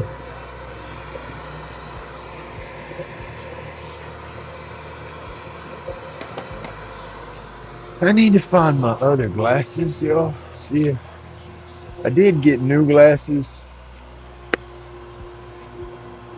new pair of readers. The script changed slightly. Let me see if it makes that big of a difference, because I can't hardly see my edges that good. Ooh. It made a difference. I can see.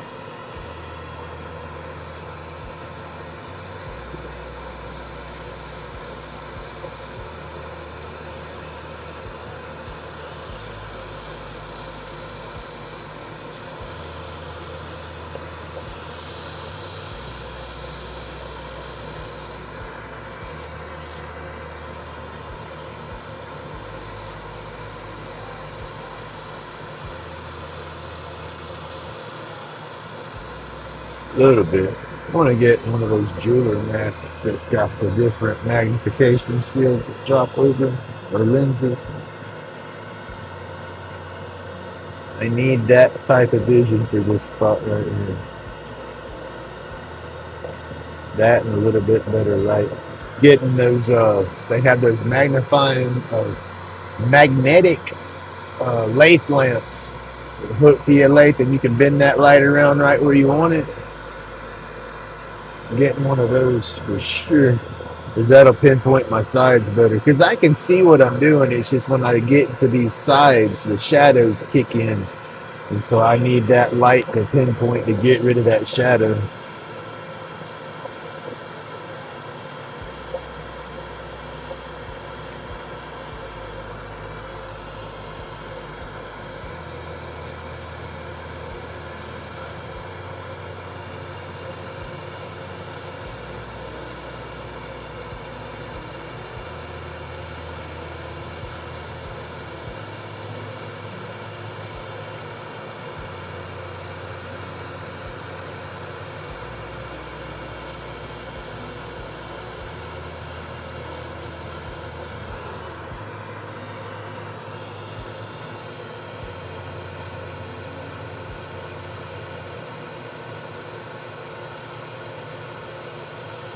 Won't be long, you have 1,000 subscribers now.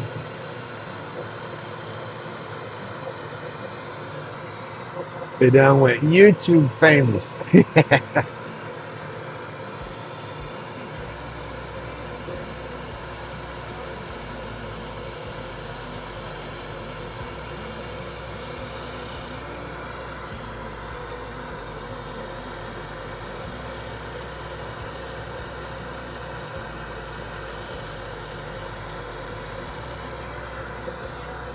Uh-oh.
I'll be done.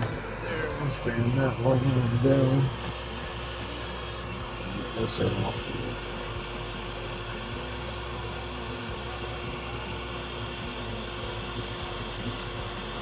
Uh-oh. All right, Matthew, you have a good day, buddy. Thank you for hanging out.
All right, have a good morning.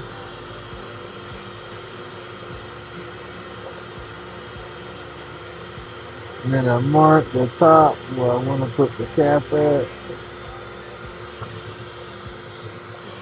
Keeps everything oriented with the green and all that. Because this will match up when you put it back together to find the green.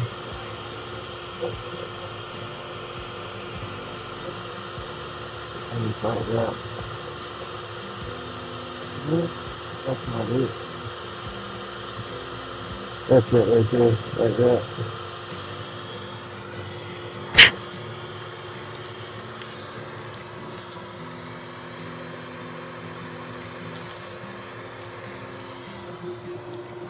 Alright, put that one back in there over there. Two more of the pins.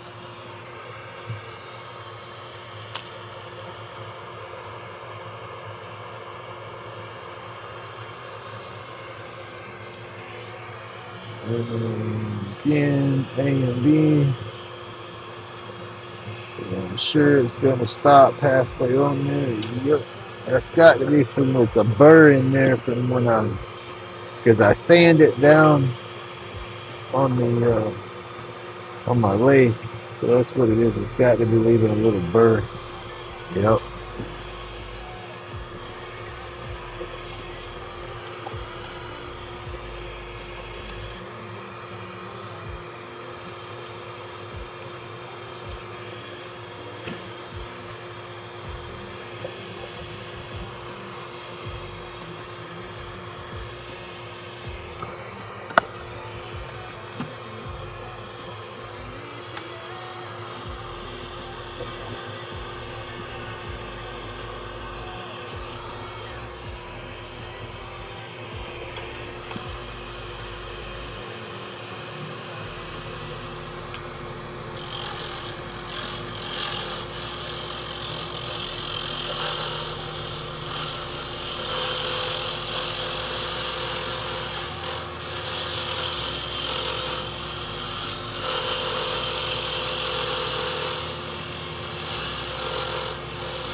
Oh, goodness.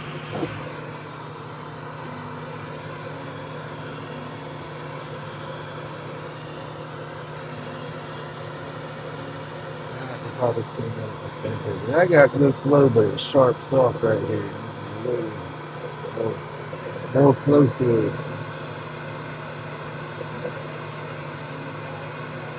Raspberry Hedgehog, welcome. Thank you.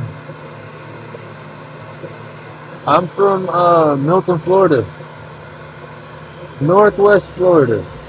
I'm not down there with the. I'm closer to Alabama, Mississippi, going at it that side of Florida instead of. I'm not on the South Florida side.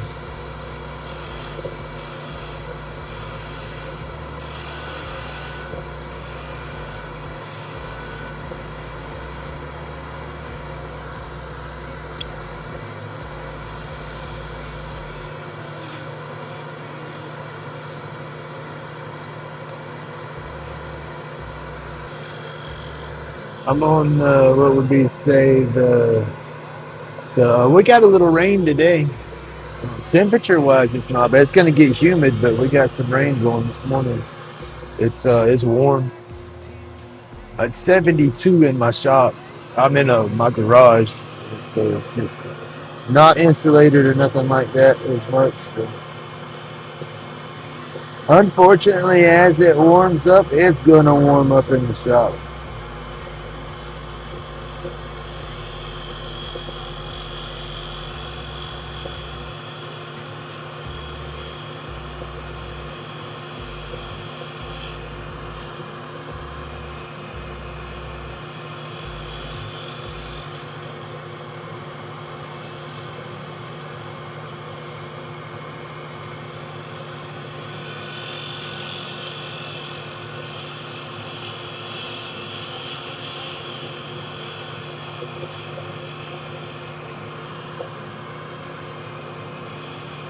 Ah.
Let's go with it. Let's see what that'll sound down like.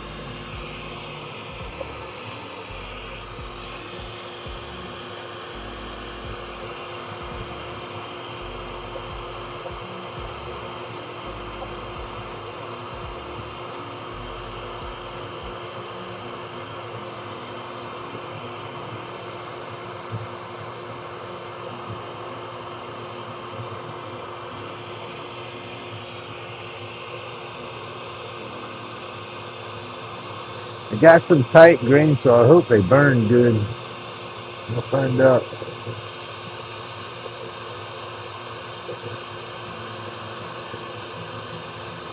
And I got a tool mark right there. That's, I'm gonna have to go back over that. I don't know, it might stand up.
You gotta set that thing for no kids and subscribers only.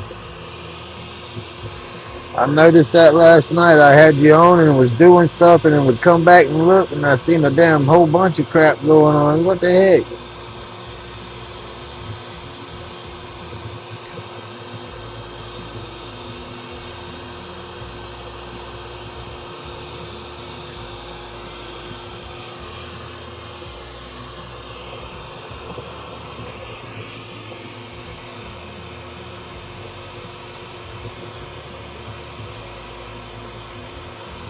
Ew. Huh? Tell you, I understand that. I ain't not telling me nothing new. How about not having a vehicle for not 3 weeks to a few years? I got rid of my Tahoe to downsize to something smaller to make it easier for me to drive and less blind spots, and I haven't had a dependable vehicle since.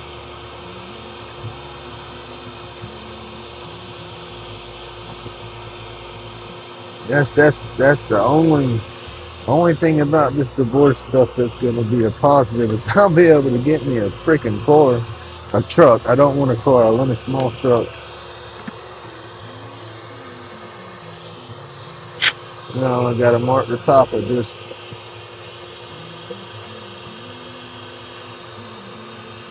I need to mark it before I put it on me. Alright.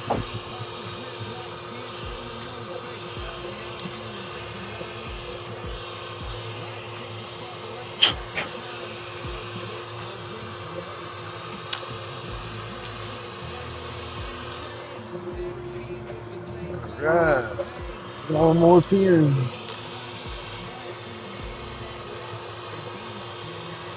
That's what did I have? Like five to burn. That'll be a good deal.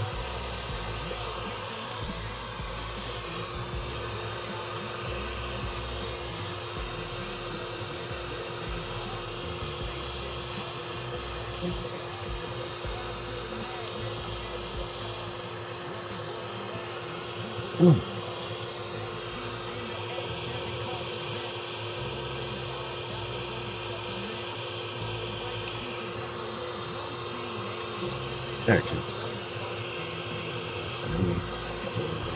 Ooh, don't fall. Yeah.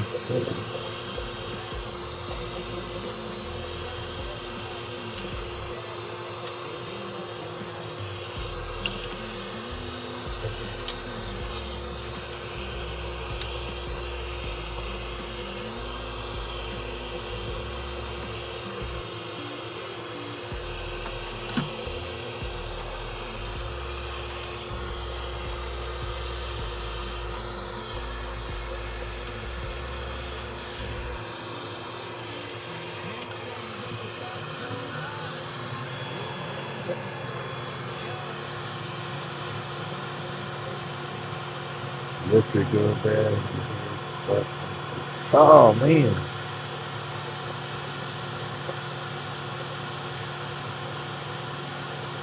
Nice. Shit, you're replacing the lifters. You should have just went ahead and bumped up the cam. That joker had a nice little lope in the parking lot. I would have. I'm sorry. If they going for the lifters, you might as well go ahead and throw a new cam on top of it. Little mild setup.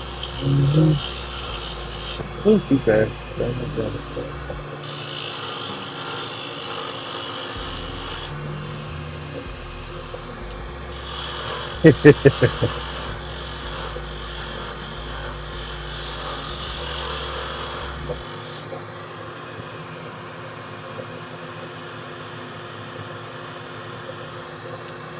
It don't have to be aggressive. You know, just a little different.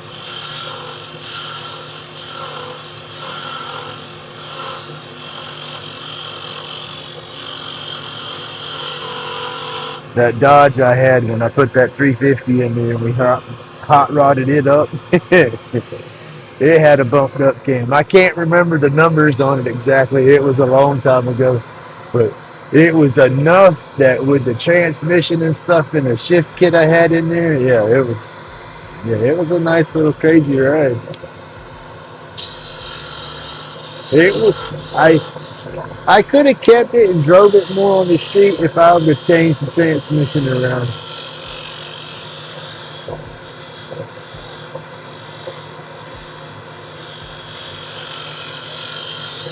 I couldn't drive it without it spinning the tires. Regardless of how I drove it, every time it shifted from first to second, the tire chirped.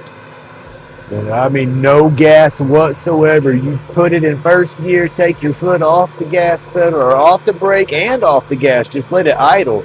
As it's rolling down the road, as it picks up speed, when it shifted into second, burn, it barked the tire every flipping time. And so when you're giving it any gas, oh my gosh, it's spinning the tires for sure when you shift gears.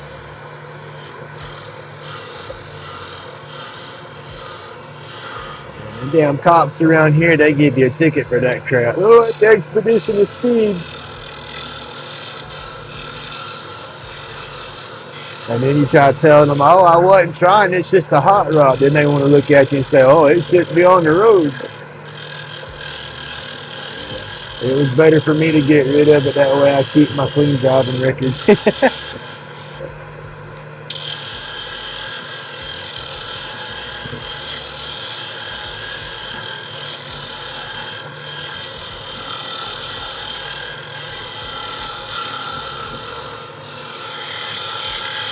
And all in all, they was just jealous because they didn't have it. Oh, there you go.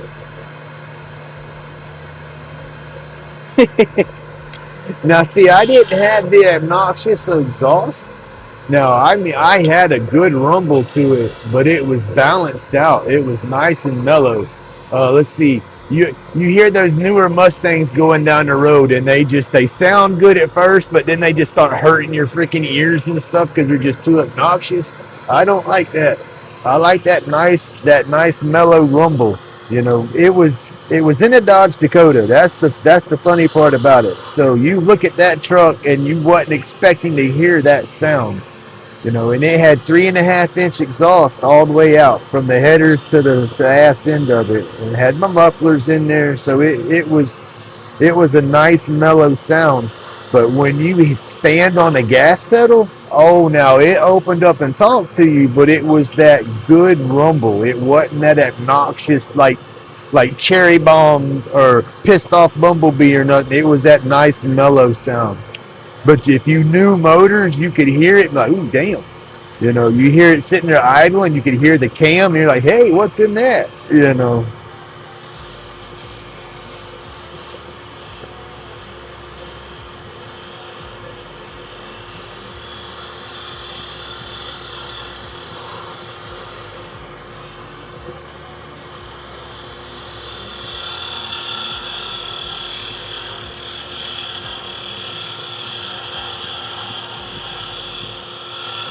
We had it tuned up pretty good.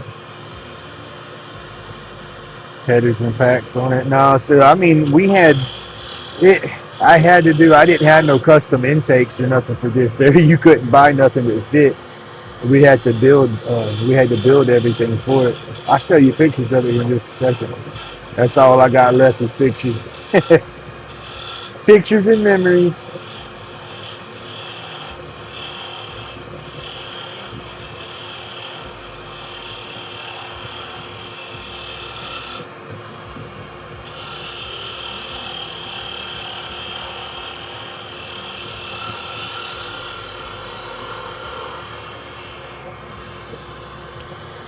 But yeah, it was a 96 Dodge Dakota with a little 4-cylinder, 5-speed transmission from the factory.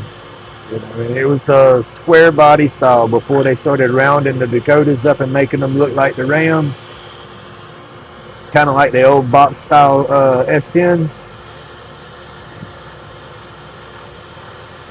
But we took the 4-cylinder out of it, put a Chevrolet 350 and then a turbo 350 transmission into it.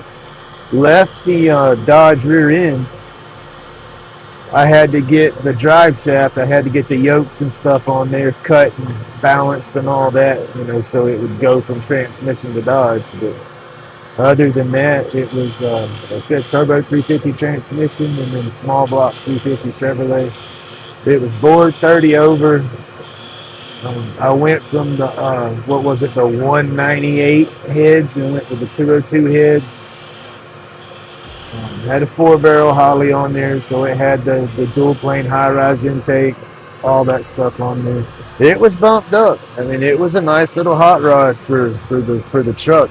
And I'll show y'all a picture, dude. The freaking truck just ate that motor up.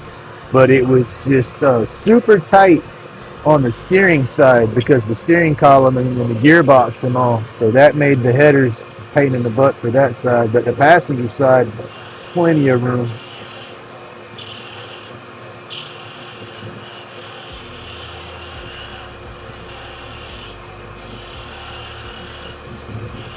You could put a big block in there if you customize the steering. But I left the steering shaft and all was still factory. I didn't change it.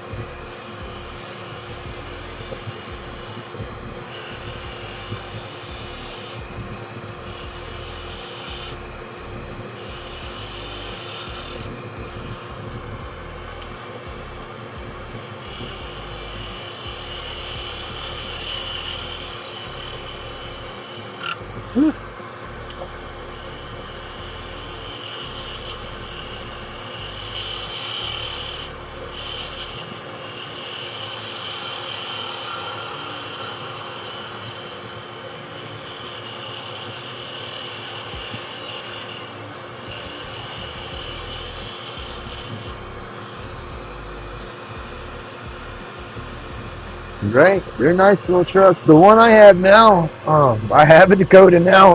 Excuse me, it's broke down. I bought it. It's a 02 or 01. It's got the small V8 4-wheel drive. Everything was supposed to. Oh, I think I went too low. Everything was supposed to work as should, but it didn't. That damn thing, I didn't make it home before it broke down. And I haven't been able to get nobody to really look at it to tell me if it's worth fixing. So I'm probably just going to sell it as is, get my money, get as much money back out of it as I can, and then just get something different. I don't want to have to buy something, or let's see, I've had a horror story with my vehicles here recently, and I don't want to go through it again on the Dakota. I bought a Colorado. I put say 22 buying it, almost $5,000 at the dealership trying to fix it. They said, oh, I was good to go. Didn't get freaking 10 miles down the road before it broke down again. And I sold that one, got rid of it. I called it the Cursed Colorado. And I just don't want this Dakota to be the same thing.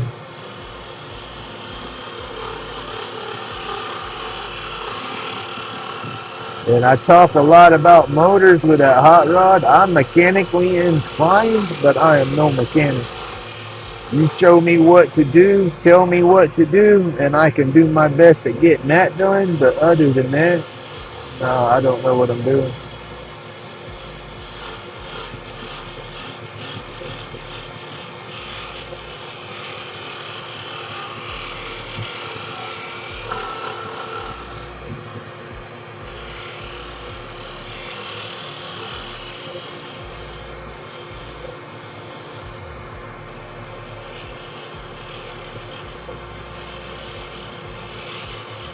And used to be able to pull the wrenches. I can't pull the wrenches no more with my neck.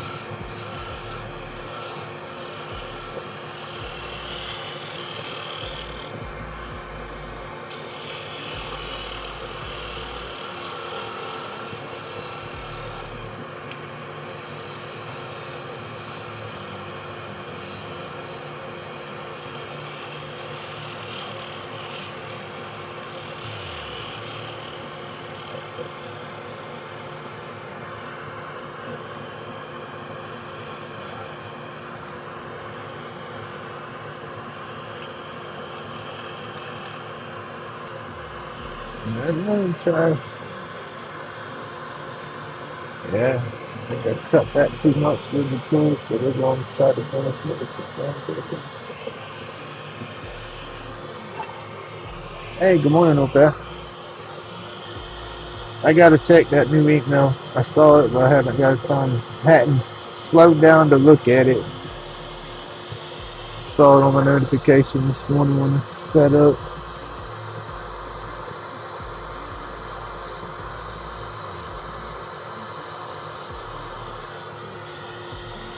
Let me get this sanded down and I'll show y'all pictures of that truck. That was that was another crazy chapter of my life. I won't never forget. That truck pulled me out of it.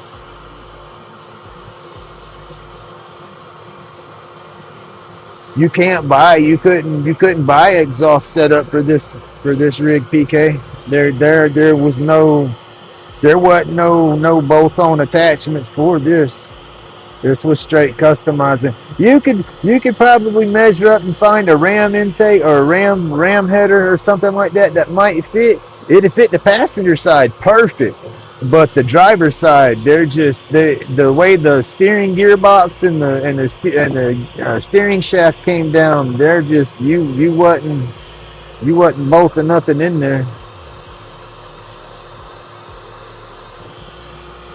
It was tight on the driver's side because of that steering shaft. If I would have customized the steering shaft coming out there and got some behind joints, ball joints, all that stuff, and relocated it some, maybe, but I didn't want to alter the integrity of that steering right there like that. I didn't want to go that route.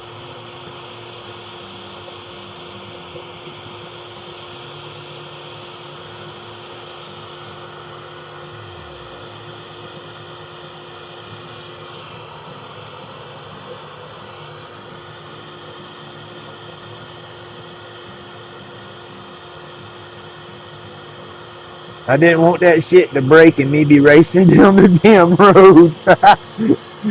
Because I had every intention of racing that little truck with all the little Euro cars that was popping up. But once I got it going and realized, oh no, I get me a good ticket with this thing real quick, the whole racing aspect, I would rev up, line up with them. We would take off and I'd walk away and then slow down immediately, let them just fly past me. Then they'd slow down wanting to know what I had in there, and then I'd haul ass on them and make them chase me down. That was the fun part about it all.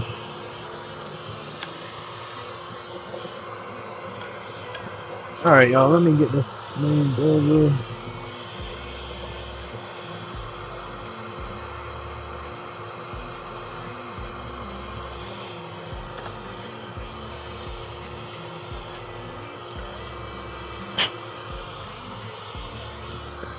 Mark this out right here.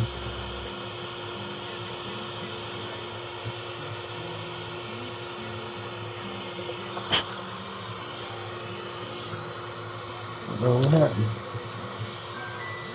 No, go away. tired of these potential spam calls. Hi, we've noticed that your insurance was flagged. Do you have this, this, and this? Well, if you noticed the shit was flagged, then you would know what I have, and you wouldn't be calling me asking me these stupid questions, right? People fishing for information, trying to get you to say, "Oh yeah, here's my numbers." Bunch of idiots. And then I don't even and fuss at them and stuff no more because they got all this stuff where they're trying to get your voice and stuff like that and set you up through AI. So yeah, I don't even talk to them. I just see the potential number and don't answer it. And that sucks because I have my business cards passed out from my clips. So it's like I need to answer every call, but they're all spam.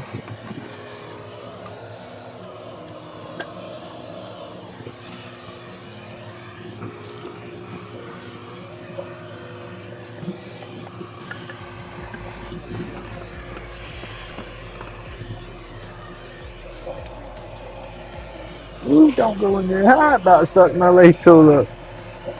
Damn dust collector got some strength when it's trying to pull this thing down up in there. That thing's got some pull power now.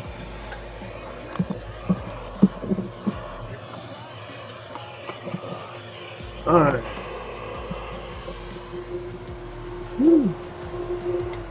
Turn that off in a hot minute, y'all. Shavings hit the floor, glitter like cosmic dust. Meditation in rotation, tools earning trust. Folks, I gotta turn. Oh, that's gonna be a pretty bull right there. I'll have to check that out. I'll be around in the future. Thank you for coming in, and please come back.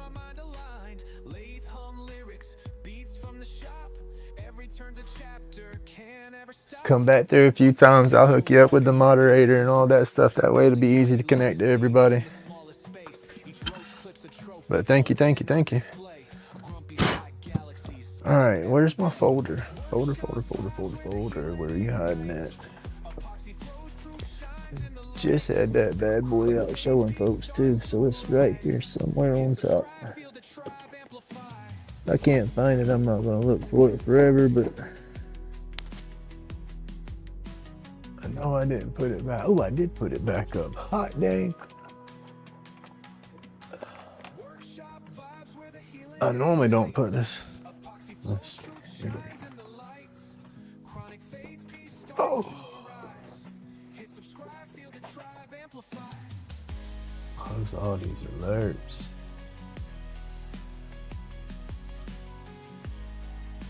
Swap over into the box. Coffee time. Let me get all this sandpaper out of the way.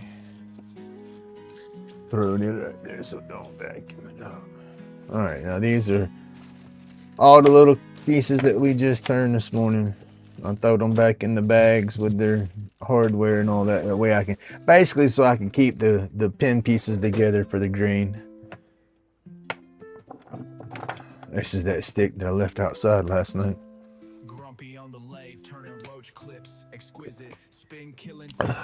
But that's the cool thing about it, is it is good to go and safe as it can be.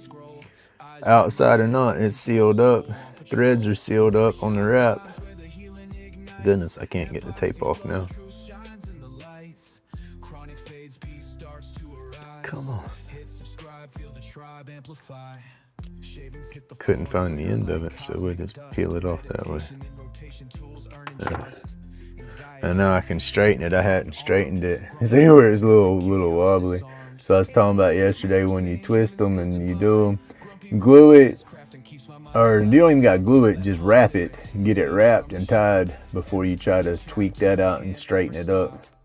Now you can straighten it up. You try to, because when you crimp it on there, it twists the metal and tweaks it a little bit. And if you try to straighten it out before you wrap it, you just bend it against your crimp and it comes undone. But that's a little quick one. That one I was going to electroburn. I done a bunch of them at one time and I never burnt this one, so I just cleaned it up and just made it plain, just to get it done and out of the way. All right. Most of y'all's probably done seen my hot rod because I've babbled about it before, but I'll show you that truck. It did not have this. This was just a fiberglass cowling that we put on the old race truck, and I had it sitting on there just to see what it would look like with a scoop on there. But it was lowered. It wasn't slammed, but it's like 2 inches in the front, 3 inches in the back. It kind of leveled it out and dropped it all a couple of inches. I just liked it lower, but that's the 350 that we started with. That's not the one that ended up in there at the end of it, but that's what I started with. That Ford Ranger back there's got a 302 in it with a little Ford transmission and all. It was nice. He never got the transmission shift linkage adjusted right so it would shift properly.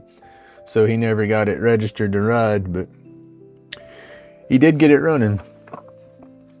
This is that 350 that was hanging. I cleaned it up, put the dual chain, dual sprocket, timing gears and chains in there, dress up kit for all that. That's that dual plane high rise intake.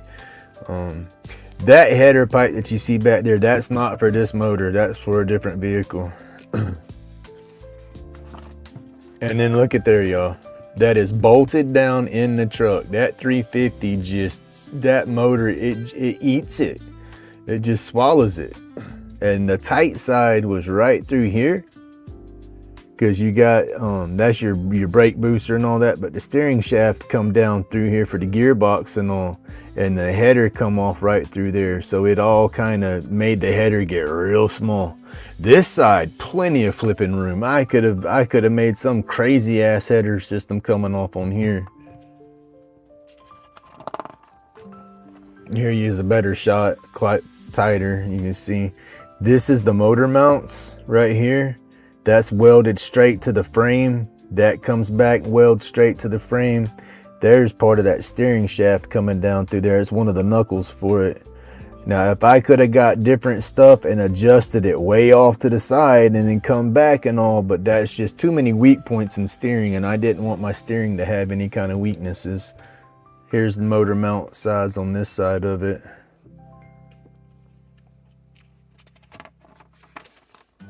That's the headers. That's the passenger side header right there, but that's the header pipes coming off of it. That's 3-inch pipe coming down through, and then it's what, 2.5 coming out, or 1.5 coming out, or something like that going into it. But we had to buy the plate, you know, and then cut the little nubs, kind of like a lake style header, you know, and put it in there. Once I got it done, I had that cloth that looked like the seat belt, the heat wrap. I had that wrapped all around it and stuff. I had it looking nice. That's the truck in the background. And there we are back there. That's the welder. That was the motorcycle that we was working on. That's part of a race truck right there. And of course, I'm sitting on the header pipe grinding and stuff, getting her all ready. That's a BMW that's got a 351 in there. We never got that one running. Old boy wouldn't get his shit together and keep his cash flow going to work on it. That's one of the motorcycle trikes that we was building on. That's a 91 Ford Probe unibody chopped off, the radiator and all right there. Front end of the car, so we built off the front end of that. Motorcycle forks, all the pipe. That's a shifter for it. It's a seat up there, then a seat here, but the seat ain't bolted on up there yet. There's part of the seat. We'll put little wood planks in there like a beach chair.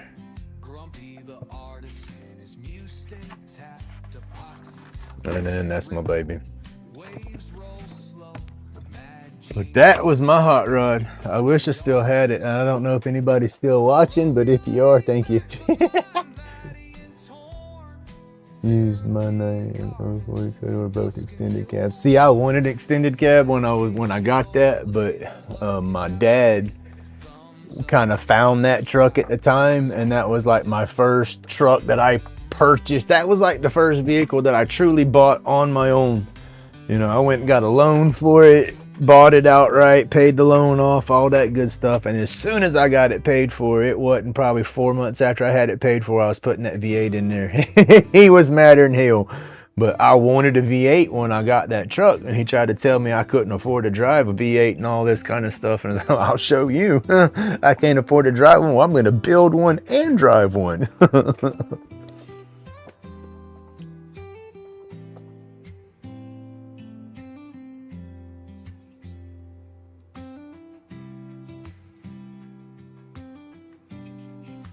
That was cool, Low Path. I saw that in that video, in that email. That'd be awesome right there.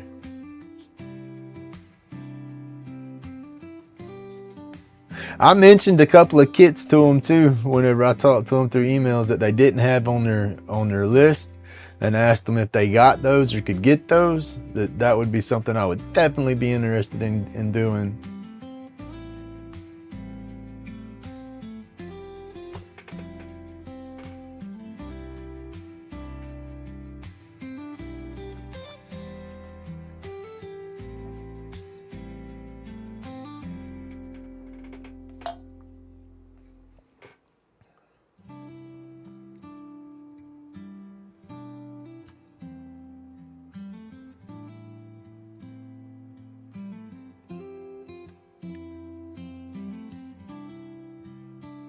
That's kind of why I went with Chevrolet on putting the hot rod motor in that Dakota.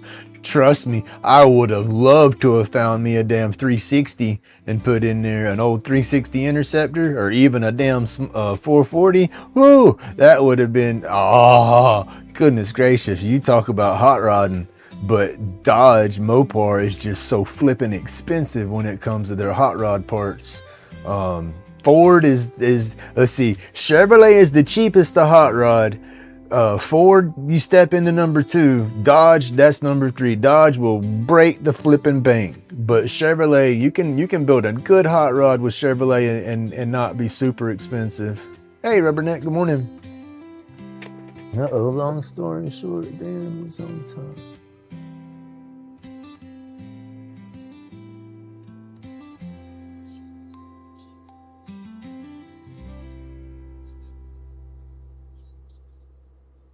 Oh, dude.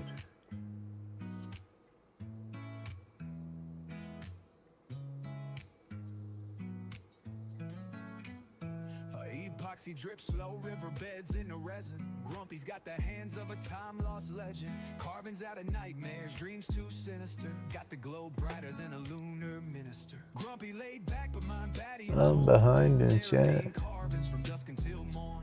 Medication road, aliens lurking out of sight. Thumbs up, hit subscribe, keep his craft in the light. Roach clips, caught stars, pocket universe snug. Spark aliens in the wood, yo, pass me that mug. Crazy like a comet, he carves true sunset. Gas pedal will go to the floor every time I hear you. Red, green smoke in the night. Tools dance in his grip, giving madness flight. Therapy in every grain, every line tight. The cosmos carved small, still shining bright. Lighter cases burning messages unwrapped. Grumpy the artisan, his muse stay tapped. Epoxy oceans ripple, waves roll slow. Mad genius in the craft, watch it all just glow. Grumpy laid back, but mind batty and damn it, man. Therapy and carvings from dusk until morn. Medication road, aliens lurking out of sight. Thumbs up, hit subscribe, keep his craft in the light. That's why I started my YouTube, is to keep me hopefully out of those dark places. Because that's and I was in some dark spots in my head when I found YouTube to begin with. I never really watched a whole bunch of YouTube and was wanting to do something and started Googling how to do this and that, and then it was leading me to YouTube videos, and I've watched videos and stuff here and there and stuff like that. But then when I found Carbon Fusion to learn how to do my wood spirits and stuff, that changed. That was a good day for me.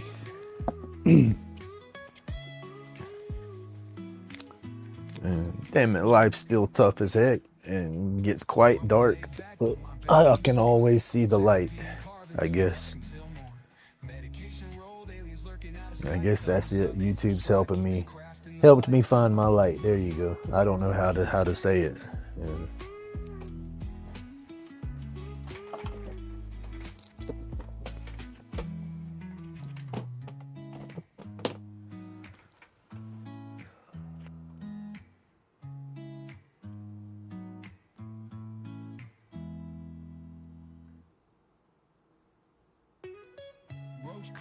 stars, pocket universe, Yeah. spark aliens in the wood. Yo, pass me that mug. Crazy like a comet, he carves truths unseen.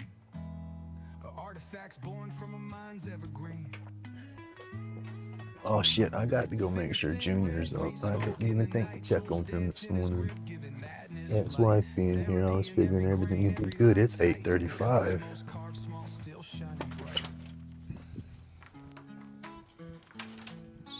Oh, peace out.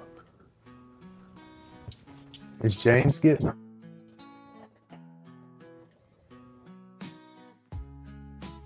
That's cool. Thank you, Marvin.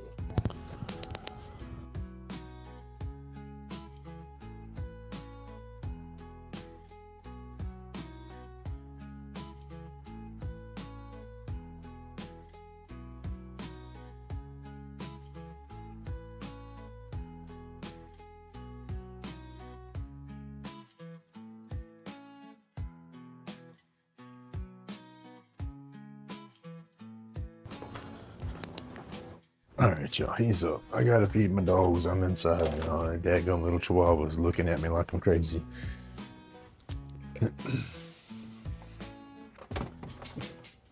They're like me, they're creatures of habit, and I had them set for 7:30 for years. And I'm trying to bump them up to about 9 o'clock for morning time. And they is protesting that new schedule, I say. I'm getting it, move.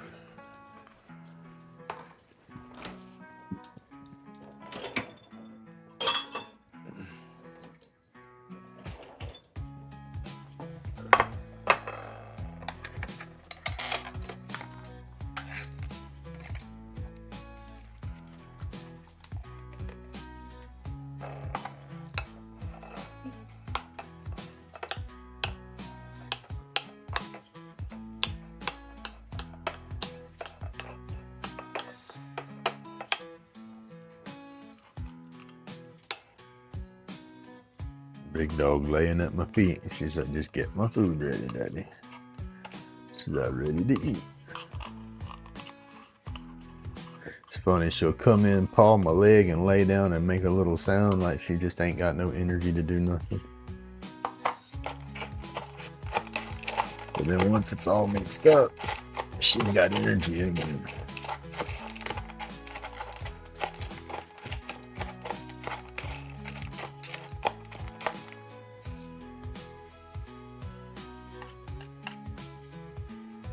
They all got this labored breathing. They're almost whining with their breathing, almost like a wheeze. There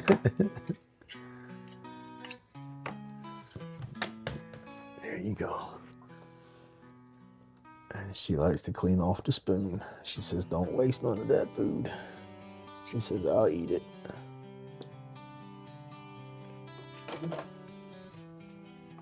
And then, yep, as soon as I put the spoon in the sink, the little chihuahua hauls butt jumps in his spot. There you go, crazy.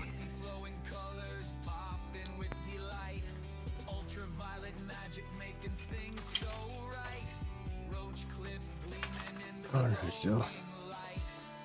That is done. Love the fur babies. They pain in the butt, but I love them. I wish I still had my boxers. Oh my goodness, I miss my boxers. They were my true babies. Hey, good morning, Manly. How you doing?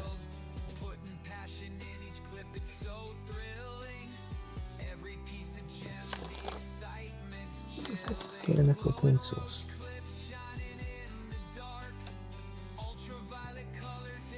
There you go.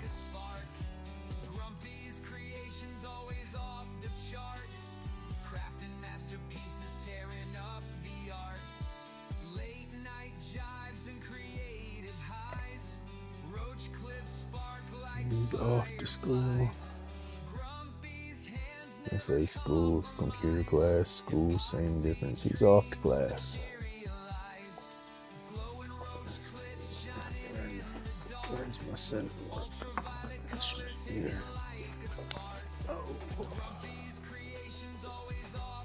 Oh.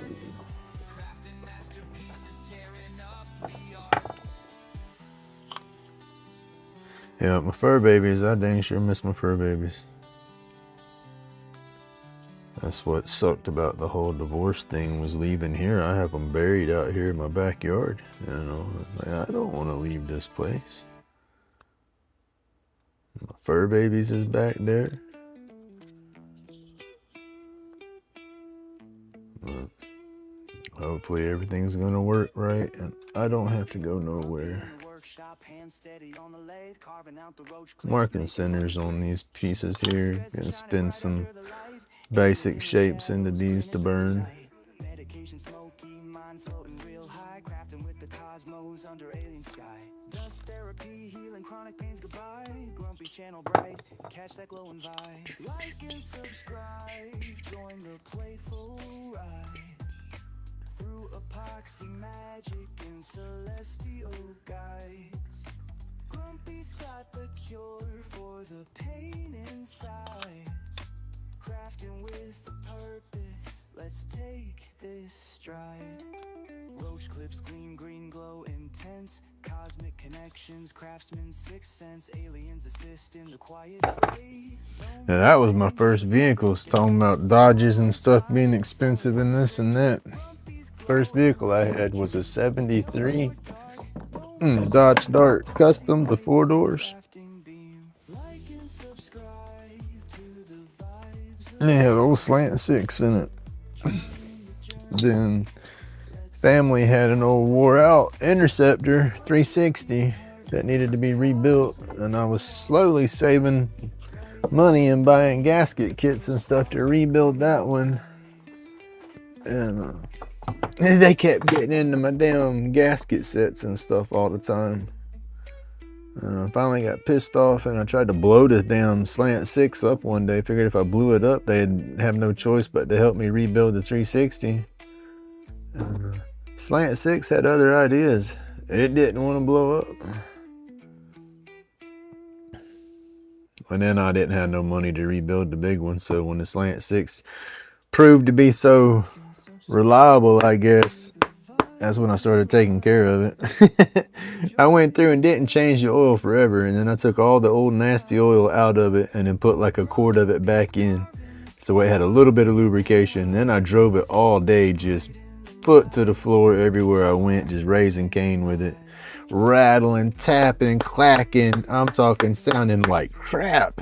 And it's like, yep, it's about to blow up. I come home with that thing just to making all kind of noise. Pulled up on the patio, I drained all the oil out, put a fresh quart in there, washed the old gunk out of it, and then filled it up with fresh oil. Started it, it rattled for about 5-10 seconds. And then got quiet as can be. And I was like, wow. After that, I quit dogging it so bad. I found a 2-barrel carburetor and intake that I could put on it and went with that.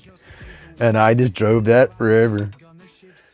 Took it a second to get up to speed, but man, that big old boat getting to moving, you wasn't stopping it. Yeah, slant 6. That's what the old Mopars were.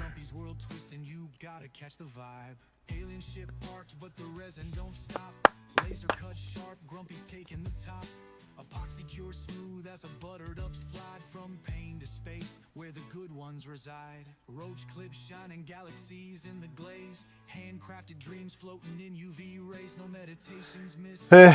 Our divorce is not really going to change anything for the kids, except for the fact that we won't be together. You know, the house is still going to be here. That's the thing about it with the agreement we made. You know, I'll be off the deed to the house. She'll keep the house in her name, but I'll be continuing to pay the new mortgage on the house as long as I can, and we'll stay here as long as I do that. And so that'll keep everything here. If we couldn't have agreed on that, then we would have had to have went, you know, sold everything, split everything down the middle, and went our separate ways. But trying to keep some type of normality for the kids and the grandkids, I guess. Mopar 226 others were.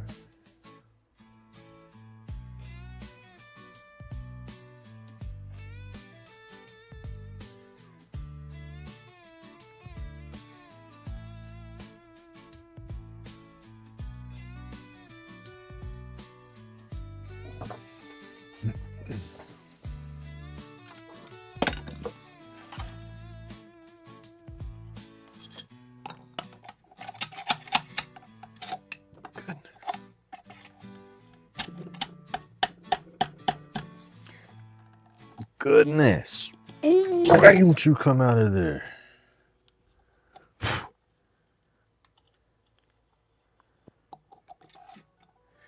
That's one thing now. That daggone pin mandrel, it don't like coming back out the chuck.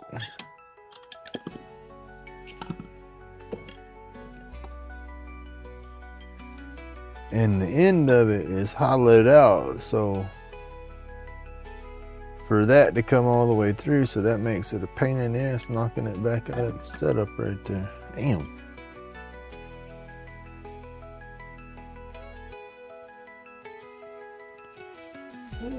Got me somehow almost. Almost cut me.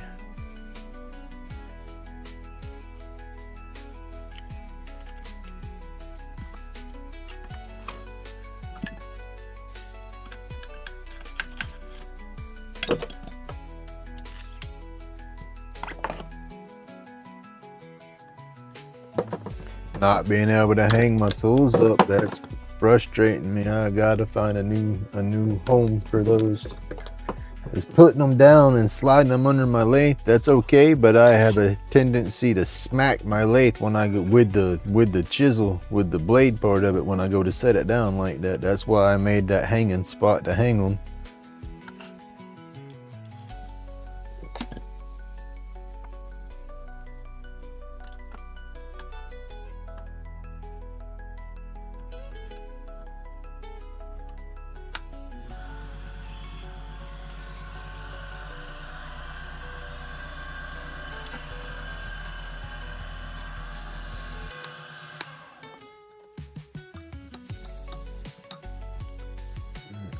That set up. I got a video recorded last night of gluing all those tubes and stuff in all those pieces. I sat down and videoed all that to make I guess a Starbone video. All right, Tim, have a good day, buddy.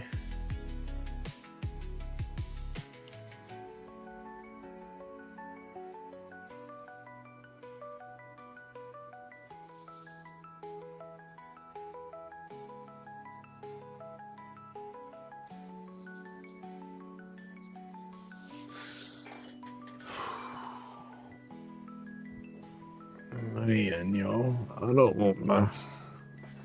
It sucks this weekend. This event's gonna be good. I have good feelings. I'm gonna have a good day. But I want to be with my grandbabies too. You need to make it. Yes, sir, I do. I'm gonna take me a road trip or two, or 3 or 4. I say I am, but I don't know. I can't leave my dogs.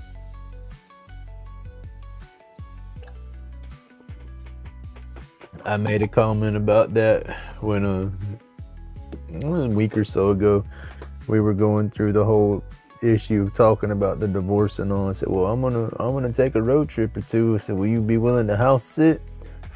She don't even want to be here to house sit if I'm not here. And she said, well, James can do it. I said, well, he'll be in school.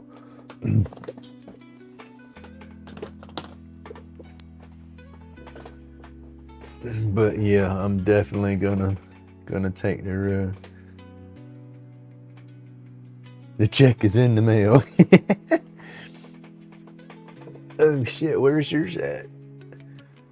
Mr. John. Let's see.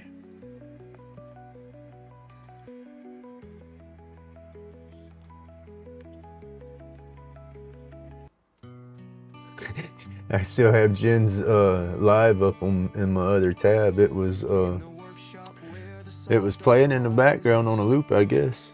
Getting her some watch time. Let's see. Epoxy shines as the roach clips spin. Lathes in motion, let the art begin. Like and subscribe, what more can I say? Stay while the stress carves itself away. Copy. Creating magic with each turn we take. USPS tracking.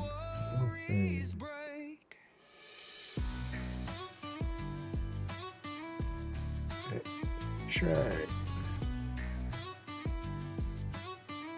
Americus, Georgia. Moving through the network facility. Says estimated arrival Saturday by 9 p.m. That's estimated, so most likely it'll be Monday unless they do good and get it through the centers quick. It might even hit Friday if they do good.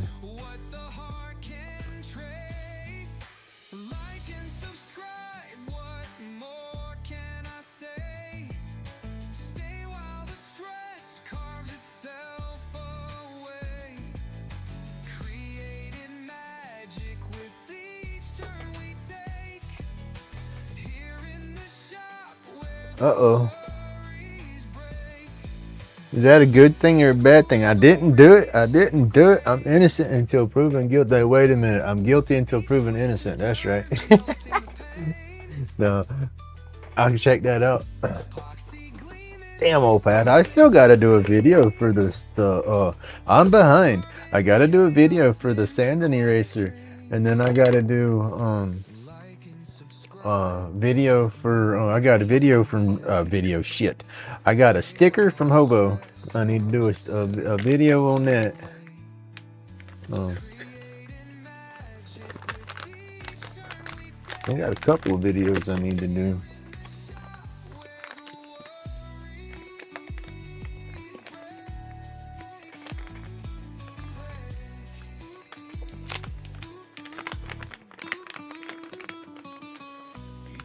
Monday, the way you put it, right? That's what I was thinking when I saw that estimated delivery time. As heck, Cut Saw. I ordered some burrs from them. Awesome customer service, y'all. Cut Saw is an awesome company, awesome customer service. I ordered some burrs and I was excited waiting for them to get here and all because it was the detail, their new detail burrs. I was wanting those bad, but did the order. I got my order in, and when I opened it up, it was the wrong burr pack. I was like, no. So I called. I got on their email and got their little 800 number or whatnot and called them. Left message. She called me back. I believe her name was Kim, but she called back. Nice as could be. I was like, yeah, I made an order, and I said, I'm trying to figure out if I messed up or if y'all made a mistake. I said, I goof up on the computer, and I probably hit the wrong button because honestly, I didn't know. And so I was trying to look up at the same time I was calling her, and I clicked the right button and everything. They even invoiced it as what I clicked, but they put the wrong package in the mail. And I told her, I said, well, send me a shipping label and I'll send it back to you. And she says, oh no, you keep that as a gift for our mistake, and we'll send you out a new one. You know, send you out the correct kit. And then I got an email saying they were air mailing it to me, that I'd have it by Saturday. And I was excited then. I waited all day Saturday, and then I checked my emails and I didn't get that shit till Tuesday.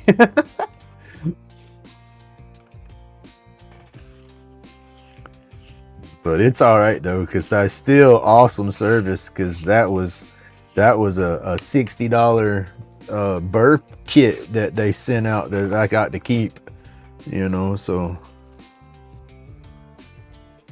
that was just too cool there.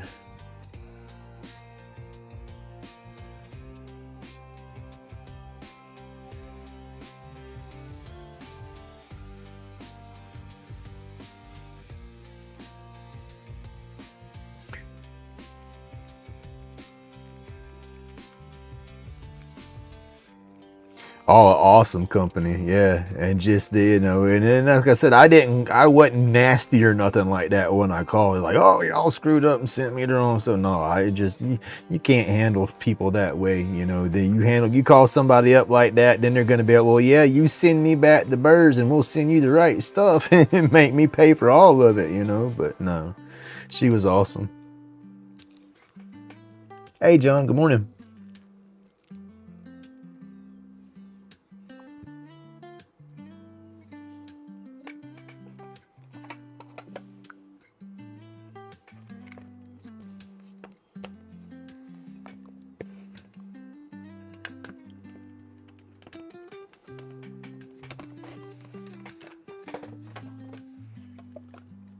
Yeah, it's an awesome customer service. And they called back rather quick too when I called and left the message. So yeah, awesome customer service all the way around. And their burrs, you know, I don't carve as heavy-handed as everybody does. I say everybody, not everybody carves heavy-handed, but like Jordy Johnson, you watch that man, he'll rip through some wood doing some wood spirits and stuff fast. You know, he burns through his burrs, you know, but I'm real with my burrs. I guess when I first started carving, I was heavy on them, but then with my neck issues now, I don't, you know, because I let the burr do the work, and they last me long. I said, I've had my cut saw burrs forever.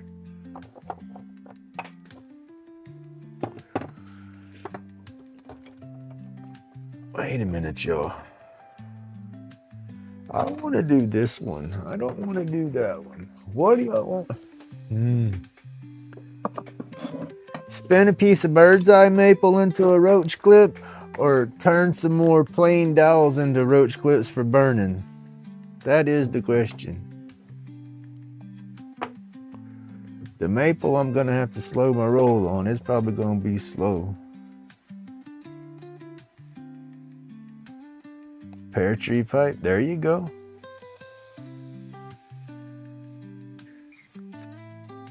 They say the fruit woods are good woods to use, you know, I guess safer woods to use. They're not as toxic, there you go. Some woods, you try to make them a pipe out of them and it's just they're toxic.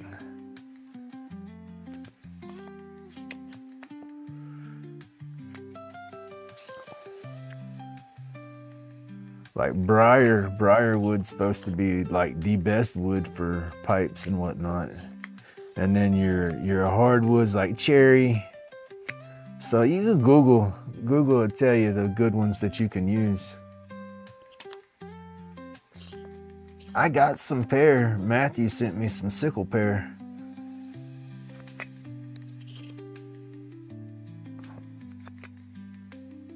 And then this is a piece, I think this is bird's eye maple. This is what I'm calling it, because it's got all these little inclusions speckled all through the piece.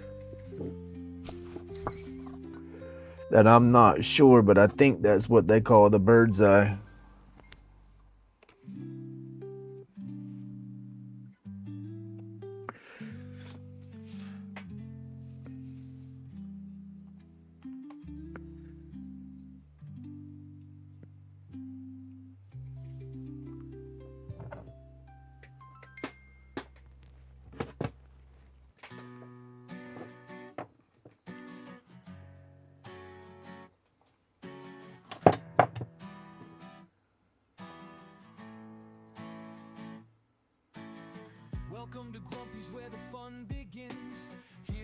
Planet 13 news story. Y'all, how in the hell do you use Instagram? I hate Instagram. Drives me nuts trying to find stuff in there. Planet 13 tagged me in a post yesterday, and I can't go through my Instagram and find what they tagged me in. And I think they tagged me in the Meet the Neighbor like commercial thing they made for their location.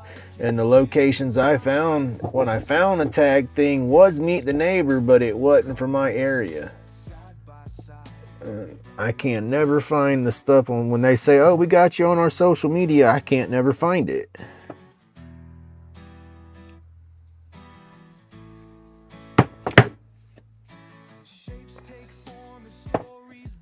I have to look it up, PK. Their prices bounce on the different sizes. I got, I think, all three of their sizes. Let me look real fast. I think it's like $15 for that little medium size. I think it's the little, the 2 ounce. Yeah, the little 2 ounce bottle.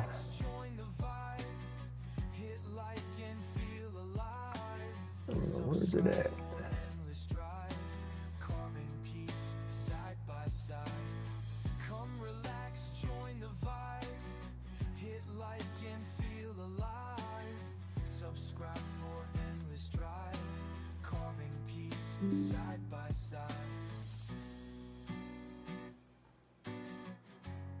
Oh, where's my link?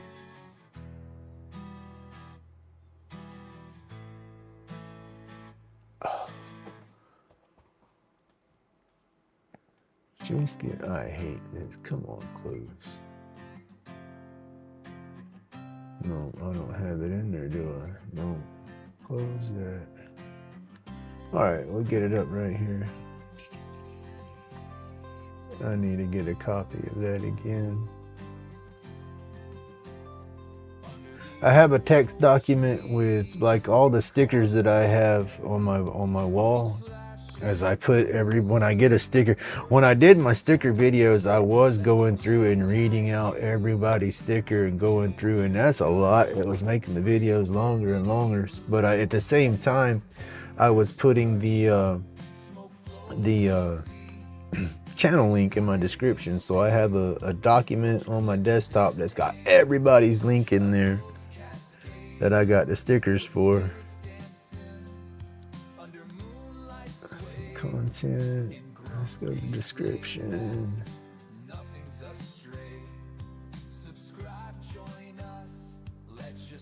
There's my link.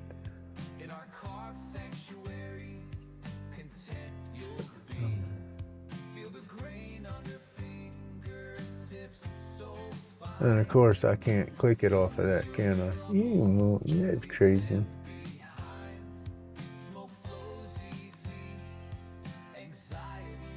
Bear with me, y'all. I'll figure it out here in a minute. I swear I know how to use my computer. Sometimes. I got it balanced. All right, have a good day, Rubberneck. Thank you for coming through.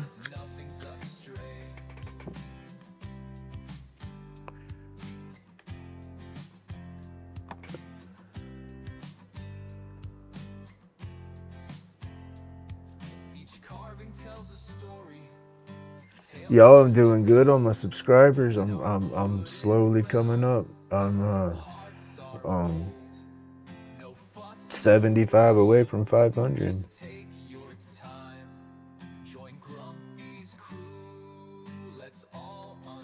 There's my link. All right. Why wouldn't it let me? It wouldn't let me click my link just a second ago through there, but it'll let me click it right there.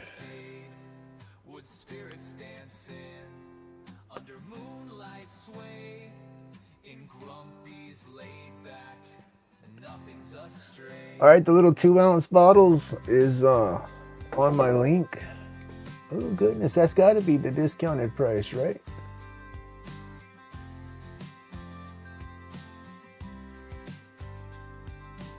Let me check that out too, y'all. I want to make sure that you're getting a discount.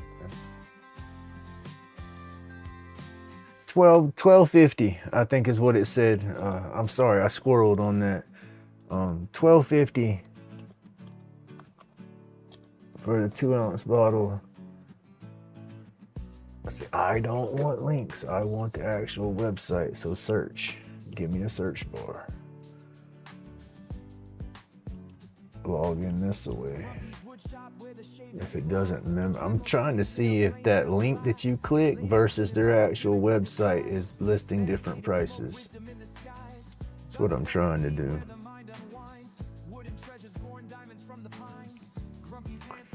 Because if not, where do you put the damn discount? $12.50. That's showing $12.50. Unless it's knowing my browser. Let's see. Add that to the cart. Sorry, y'all. I'm going through this to just to make sure this is working out right.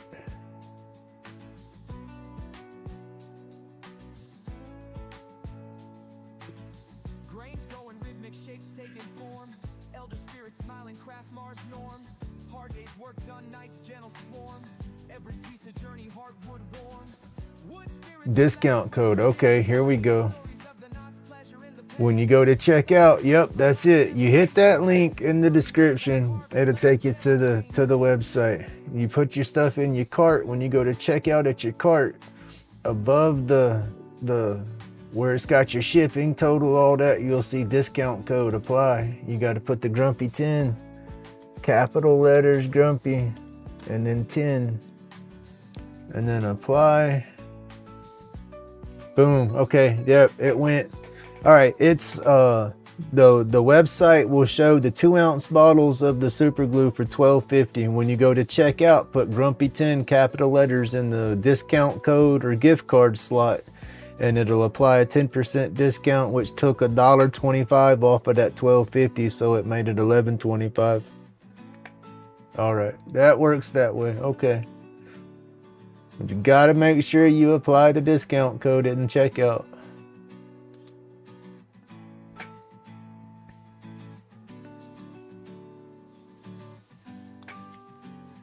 Yeah, Briar's not cheap. Briarwood's expensive because it's not. I guess not a lot of people sit out there and put it out there to sell, you know. And then the ones that do, they know it's for the pipes and all. And you take a chunk, you take a block of Briar, and hey, monkeys, how you doing, buddy? Thank you. Yes, I did. Yes, I've messaged her. It was at a perfect time too, because I am right there at needing to purchase some new resin or epoxy, and so I'm on the fence on what company I want to move to, because the stuff I've been using is just a generic epoxy off of Amazon. You know, so I've been debating on moving to Alumilite or something else, and that stuff's expensive, you know, just to buy it to see if I like it or not. And so winning that contest, that was pretty cool, because that, you know, that gives me the option to try that stuff out.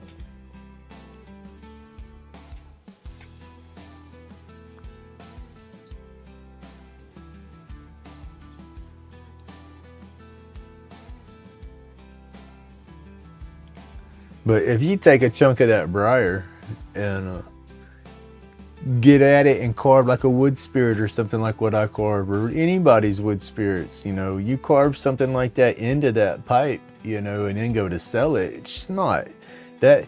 You got to look at one as being briarwood, so you know that's not a cheap piece of wood to source. You know, you're going to spend $35-40 just for that chunk of wood if you're that lucky, you know. So once you carve that down and make that into a pipe, that's a damn $200 piece. You know, that's an expensive piece, just because of the art that you have in on top of it, plus the rarity of the wood and everything, and then the safeness of the wood and whatnot. You know, that would be a high dollar piece once you finished with it.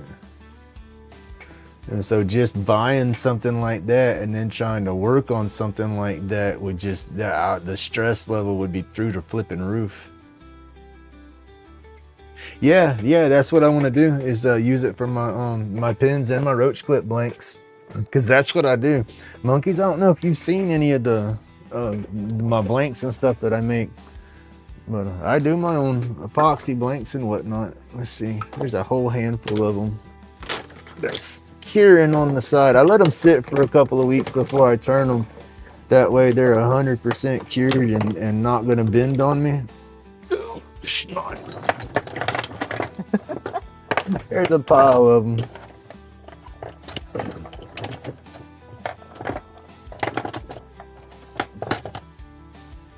But yeah, I got neon color, glow in the dark, mica.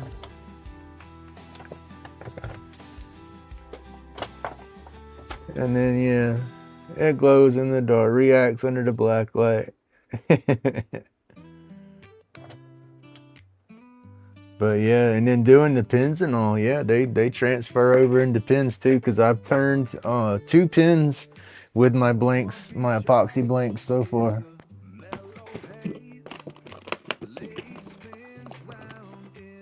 So they do work out good. Here's one of the neon ones right there.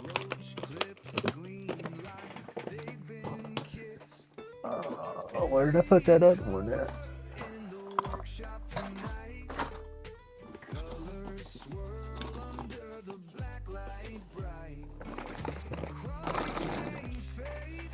And that one. But Now, I do like doing my roach clips with the epoxy, because you can just make them so damn colorful. And then the damn, all the hippies and stuff like all the crazy colors when they're medicated, right? You know, no potential spam, go away. You got all the cool swirls and stuff in there. This one glows in the dark. Plus has the swirls. No, yeah. I don't know. I make so many of them that glow, so many of them that don't. But these were. But this one had some air pockets, little air bubbles. That's what the little specks there is you know, polishing the bubbles in there and then catching the polish. But it was real cold when I mixed up the epoxy for this one, and then I didn't paint the tubes, so you can almost see the brass through there, but it plays good with the green.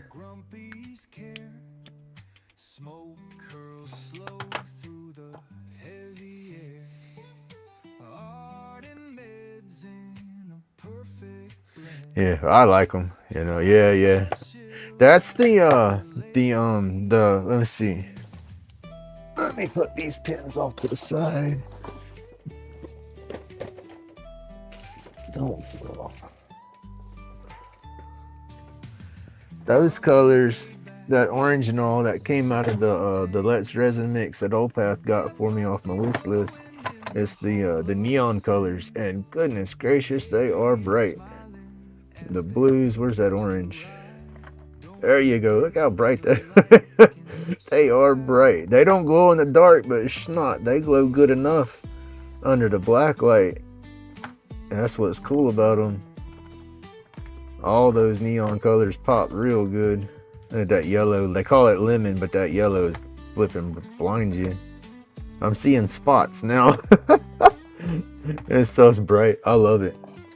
Love it so much.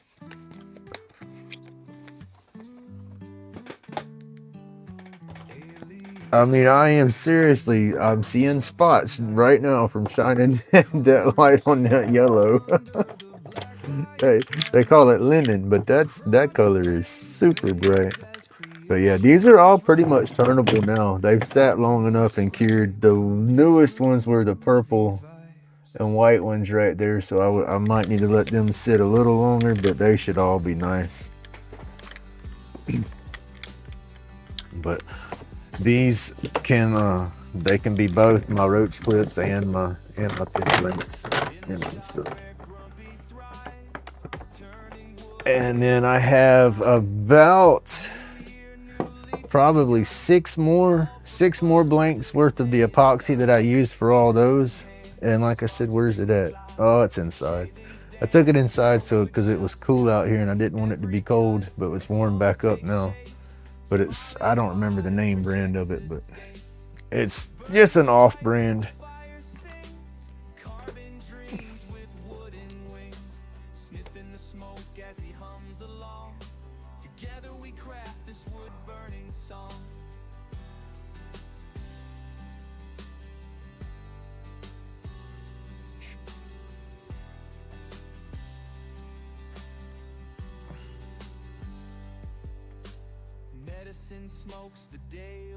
Ooh, y'all, it's 9 o'clock. I didn't know it was 9 o'clock already. I'm gonna go ahead and jump off here, y'all. I'm not gonna stay on all morning again. I'm gonna shut down so I can get some more stuff ready. I'm gonna spin up some more of these just plain plain roach clips out of the wood so we can electric burn some of those when we do these pins. And like I said, I was gonna do it all in the morning, but with tomorrow being Saturday, I have that event, so I probably won't go live unless it's just the babble and drink coffee. But Sunday morning, we'll dang sure jump with it, and it'll be a sparky show. As like I said, I'll do the electro burning or the Lichtenberg burns for those.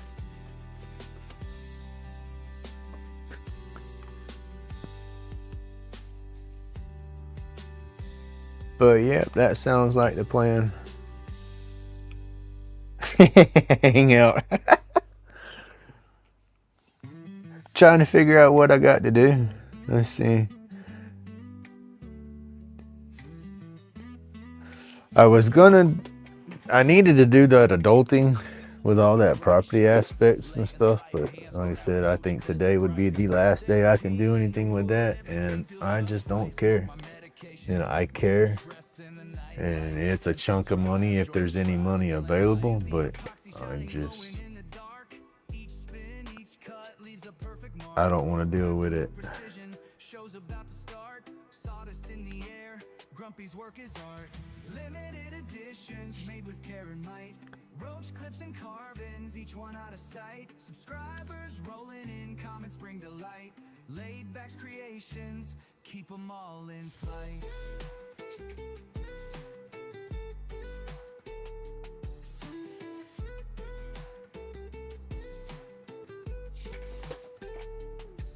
Resin, pour, watch it settle, colors intertwine. Late night sessions, every piece. That's just more junk to mess with my head and get me in crazy places, and that gum Grumpy's crazy enough. We don't need no help, right? So that's how I look at that situation. Just close that chapter and keep it closed.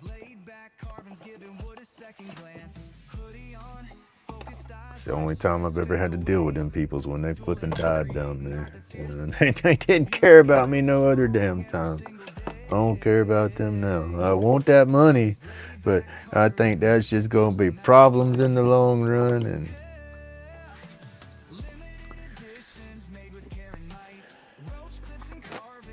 I said the head trips of that side has caused me enough problems.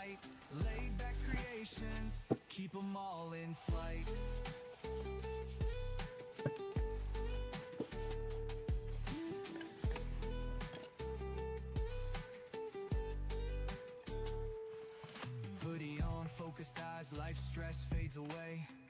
Tool in hand, creating art that's here to stay. Community built strong every single day. No, I ain't getting nothing out of it. That's just it. I got served papers like the day after we went to the courthouse and filed our divorce papers. You know, that's the bad thing about it. I'm in my own flipping state of mind, you know, because of everything going on. And then I get served papers and I'm, what the heck? Look at the paperwork and it's got to do with the dead biological dad and granddad, you know, and it's like, they ain't been nothing but problems for me. You know, nobody never done, they didn't do their parental duties to life worth the flip. Good people, you meet them and go talk to them, awesome to hang out with and stuff like that, easy going, but priorities, no, they didn't have them right. Had nothing to do with me my whole life growing up. I lived in the same house since I was 3 years old. I go down there when I'm 16 and have my driver's license and whatnot, and talk to them, meet them. Hey, I'm Tim. How you doing? Yeah, first time I ever seen my grandpa, you know, of age to know that that's who he was. You know, and the same thing with the biological. He's held the door open for me and I walked under his arm when I was little and all he did was look at me and not say a word, you know, and so it's like, yeah, demons right there. And then, like I said, never had nothing to do with him until then. And then when I went down there to see him at 16 years old, they're like, oh yeah, go look on the cabinet, make sure your number's, is that still your number? I'm like, do what? I go look on the cabinet, there's my name, there's my phone number, there's my address. Been there for 16 flipping years, but you couldn't pick up the phone and call me? You know, so yeah, I had all kind of questions and issues and crap going on from down there. So I hung out for a little bit, tried to meet people, tried to get to know my family. The grandpa, like I said, he was okay, cool guy. Dad was okay, or biological guy, okay, cool guy. He couldn't get over my mom. Every time I'd get around him, 10 minutes of being there, he would start talking crap about my mom. And it's like, dude, that was 16 years ago. I'm not here because of her. You know, I don't want to hear about her. You know, he could not let it go. And so I quit hanging around him. Quit going around him. I would go down there and visit the grandmother and the grandfather from time to time. But then the grandma, I loved her to death, mad respect. She knew exactly how I felt and she would tell me that, you know, she tried, there just wasn't much she could do. You know, grandpa, I started losing respect for him the more I got to know him, because it's like, man, you could have kept your foot broke off up in your son's ass and made him do right, you know, and I might know my family. You know, so yeah, I bounced from down there. I quit going down there. And then Didn't hear nothing from nobody for years. I run into my sister, my half sister from down there, and she wanted to go see him. And I was like, I'm not going. Oh, he's different. He's changed. I said, I promise you, we won't be there 10 minutes and he'll start talking shit about my mom. And sure, and he's with a whole different lady, living with her and everything. And yeah, we wasn't there 10 minutes and he brought her up and was just downing. And then I said, see, I said, I'm leaving. You want to ride? You can come with me. If not, you can walk. And I never saw him again till he was dead. They called me. I had to go down to the funeral home and release his body. And I said, do what? I said, I'm not signing shit if it's going to cost me any money. I said, the county can claim him before I do that. Oh no, sir, this is no financial responsibility. This is just your oldest of kin, so you have to release the body. I was like, wow. And then I signed that and got out of that. Never seen nobody from nothing. And then the grandpa didn't even say nothing to me. He sat across the room and wouldn't even talk to me. Then I didn't hear nothing from nobody so many years later until the grandpa was dead. You know, and so it's like, wow. So yeah, them's doors that I'm ready to close and leave closed. I'm tired of them open. I close them and think they're closed and somebody's kicking them back open. Hey, I'm tired of them damn doors getting kicked open. So yeah, I ain't got nothing to do with it. You know, good people, like I said, I mean, you go meet them and everybody who knew them always talked good about them, but it's like, wow, they just did not have their parental aspects and parental priorities where they needed to be. You know, but I mean, he tried. The old man tried. You know, he taught me how you know, hell, that rap I do on my roach clips, I learned that from down there. You know, I had been making my clips before I started going down there, but I tied them all janky, you know, and it wasn't as clean.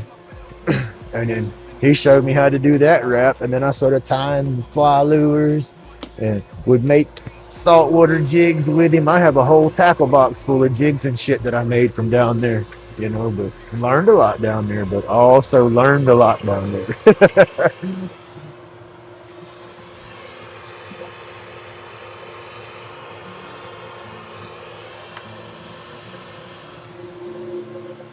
All right, y'all, let me get us back on the lake here.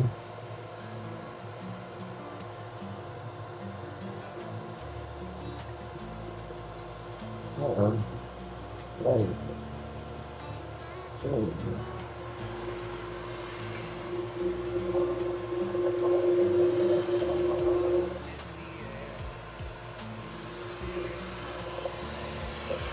And that kind of messed me up with my family because I was a kid having kids. You know, when I went down there at 16 years old to meet them, my wife was pregnant. You know, and so yeah, it wasn't long. You know that. Yes, you know, I was becoming a dad. You know, then I was meeting the biological dad, and like I said, liking him as an individual. But then that's when I learned his priorities just wasn't shit. Because I blame him for me and the wife splitting up the first time. Because I was hanging with him and he was wanting to party and have a good time all the time and go off and goof off, and it was all stuff that I really couldn't do and include the wife and the baby, you know, and I wanted to be included with it because I was like, ooh, that's my dad. I got to meet my dad. You know, so yeah, that kind of kicked me off to my own piss poor responsibilities of my family. And then it's like, hey, I'm not going to be that guy. Because yeah, me and the wife, we did split up for a little while. We went back and forth for a couple of years, and I think it was all because of the influence from him when I first started trying to know who he was.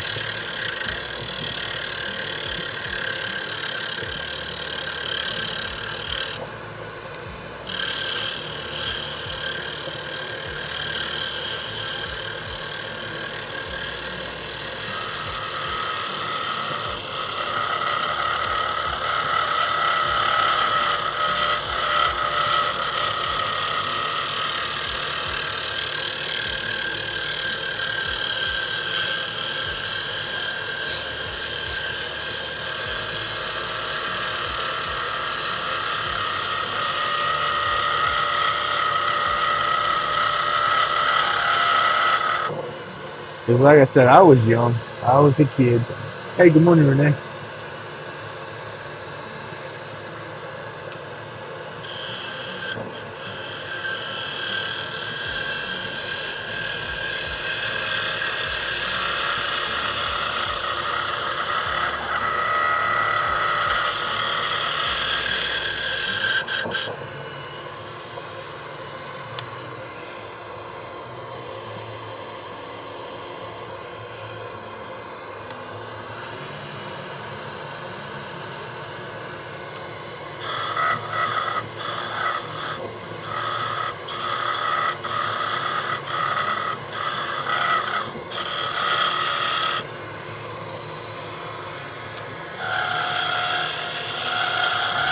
And I guess we've gone full circle because now we're just splitting up again.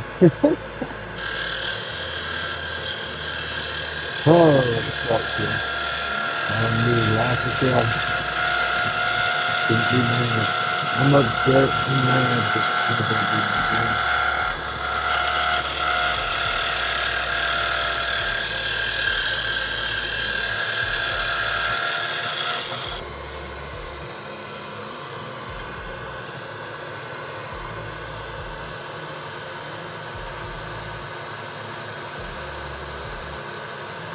Oh goodness, you got the flu bug? My son ain't feeling good. My wife wants him to go to urgent care and he don't want to go. She's wanting him to go, but he doesn't see the need to go. So trying to figure out what I want to do on this one. See, right there is going to be the quilt, so we're going to swoop and lose. Come back. Maybe right there. And fall into it. I don't know. Let's see.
See, if that would have been on a chuck when I got that catch right there, it would have just broke the clip and I wouldn't have stopped it like that. But with it set up in them centers like that, it wasn't catastrophic. Hey, good morning, Steve. How you doing?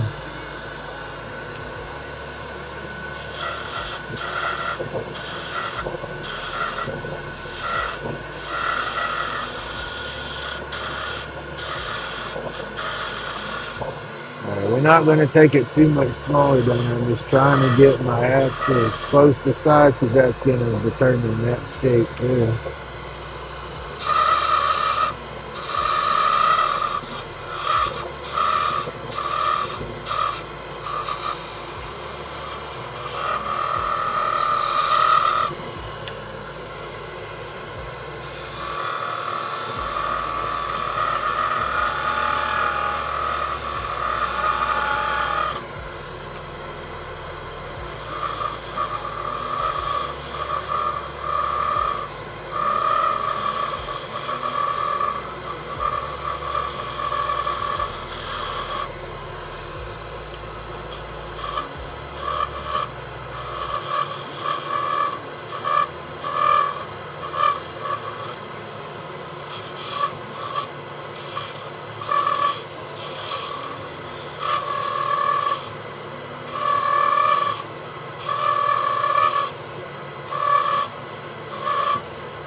Can y'all can y'all hear the music or did it get real quiet?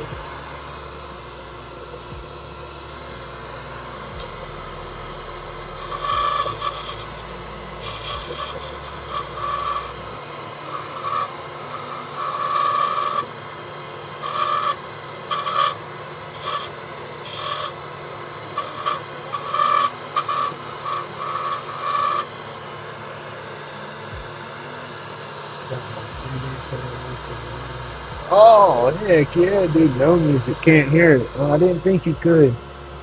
It's playing the different. I have. Let's see. All my songs are downloaded, and most of them are in wave format. But the ones that aren't in wave format don't seem to be playing as loud.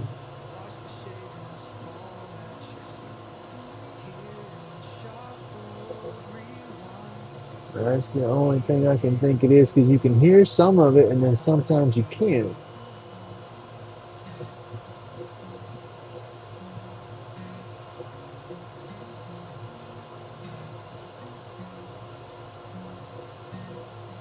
I'm gonna turn it up some.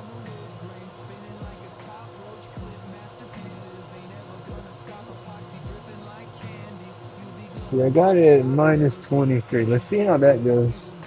Can't wait to go back and listen. Quiet, no music. Okay, we'll see. We should be picking back up. And then I restarted the whole playlist, so hopefully it'll jump back to louder music.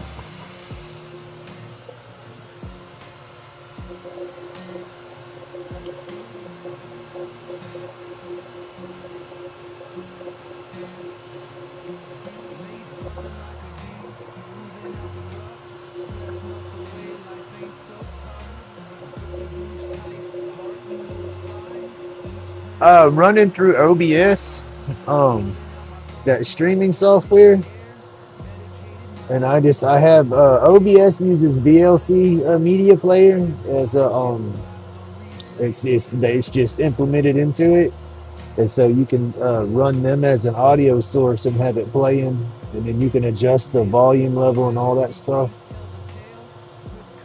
You don't get as many views. You have a lot of subscribers, so your view count will probably still be up there. But when you get like the thousands of views per stream, running through this software, I don't get views like that.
I put out an inquiry to a small company or a big company. They're not small, but I put out an email to a company to see if they would be willing to worked with me on a little engraver. I haven't heard anything back from them, so there's no telling. Don't got my hopes up. I want to be positive for it, but they have expensive ones, cheap ones, and they had a fairly decent starter, I guess. But it wasn't a cutter; it was just a laser engraver. But they wanted like 160 something, or yeah, like 160 for it. And I sent them an email, but no response yet.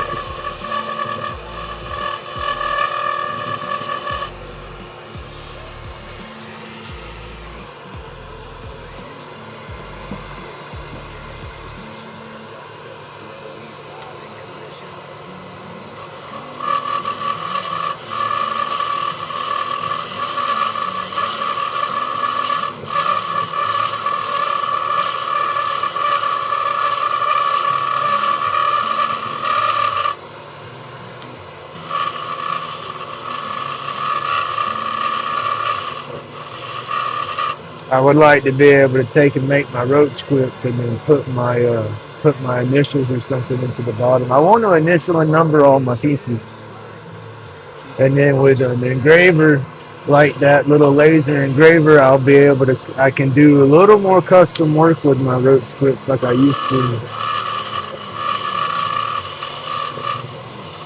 I used to do the Dremel carving into them and get some nice detail like that, and my hands aren't as steady anymore.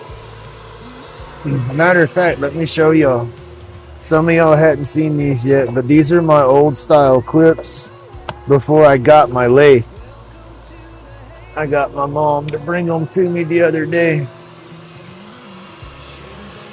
I made this back in like 2006, 2005. Let's see this y'all on camera. It's hard to see, but there's a hummingbird that I engraved into it with my Dremel. And then I did that little rose. And then all these little swoosh lines are cut in there with my Dremel and the little ball bird. And even these up here were done with the Dremel and the ball bird, the little tiny ones. And then I did all those little swoosh lines and then little butterfly in there. More swoosh lines. This stick's long. Come down here, another butterfly. But I used to customize my sticks like that all the time. And there's another little short one with just a bunch of swooshes in it. I did this one in 2004. But that's what I want the engraver for, is to go back and be able to start putting some small details like that into my sticks again. Just small details like people's names, or maybe a sports name, sports team or something. And I hit my knee. I don't think, I'm trying to get my hands steady like that again, but I just don't, I get mad. I'll start carving, and be 70% done and have one bad spot that just went real bad because I lose control of my hand or something. And so that's discouraged the mess out of me. And so I quit the Dremel carving just because of that. I'm trying to get out of that and get back into it. And just realize that it gives it character, makes it, look more handmade, I guess. That's the mentality I need to get, but it's hard.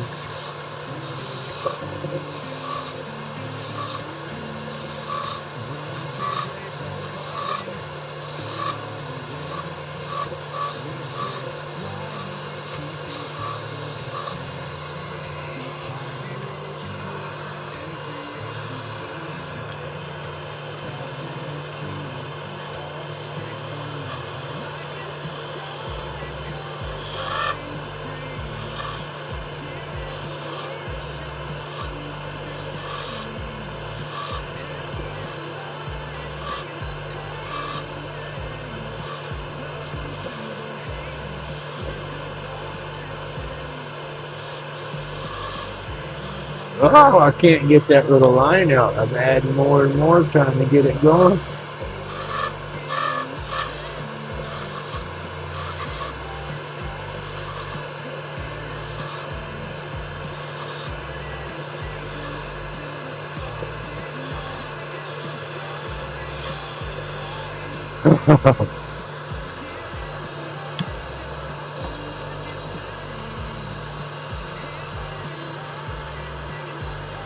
All right.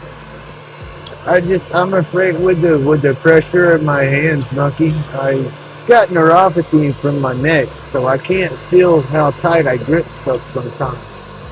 And then pushing the pressure, I can't. That's why I say I let my burrs do the work nowadays, because I really can't tell how hard I'm pressing, so I just let the weight of the tool and stuff kind of do the work. And signing stuff and then trying to do those curves and everything, it takes a little more finesse, and I don't quite have that finesse as good as I used to.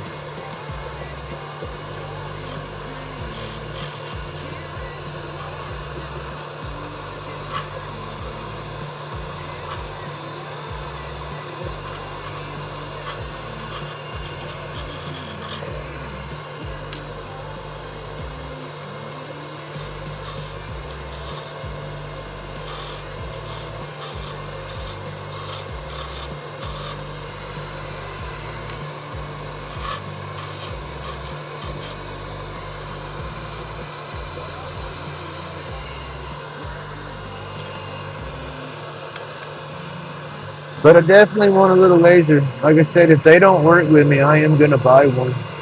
I was just hoping that I could find a company that would work with me. I told them I would do.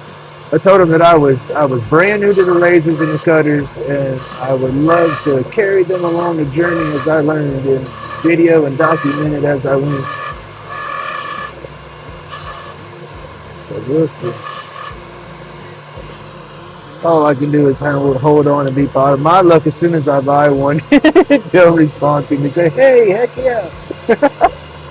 But yeah, no.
Speaking.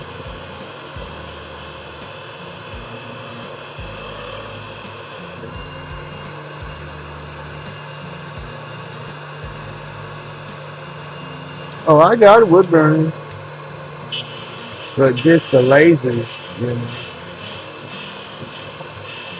I got a pyrography machine. I don't have no CNC engraver or burner like that. No, just a regular pyrography wood burner. I have one of those. Yeah, that's what I do. I'll burn a lot of my stuff in with that. I want it to be. Let's see. I guess I don't know how to word it. My handwriting and stuff like that's sloppy, and I can't always sign it the same way and stuff like that. So I can't always sign it the same. So yeah, I guess that's why I wanted a little laser. That way I could have a set signature and stuff, and put it in there each time and be done. And then, like I said, for customizing some of my pieces, with just smaller images and stuff. Because I'll draw out a lot of my stuff and then scan it in and have it burned out that way. So it'll be my image that I drew, just burn out a different way, you know? That's my intention.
Would you?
I'm gonna cut it right there.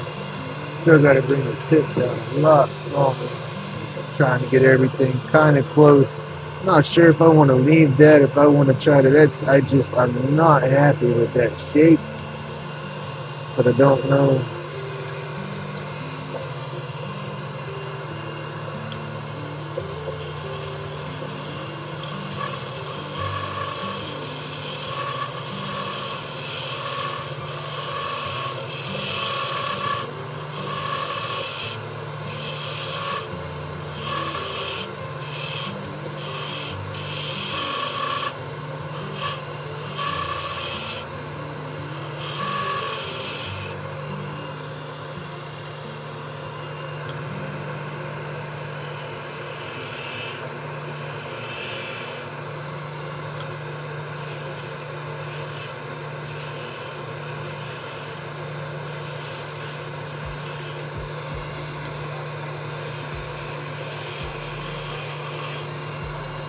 That's got a little better flow.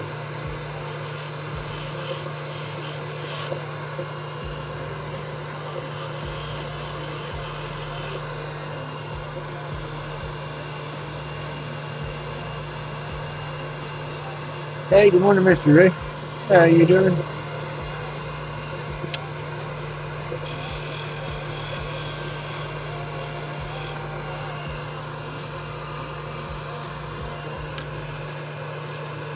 Yeah, this one will sand up good, I think. Sand it up good, and I'll put the Lichtenberg down here in the lower half, and I'll leave the upper half no burn. Maybe, we'll see. Depends on how good it burns. On the bottom.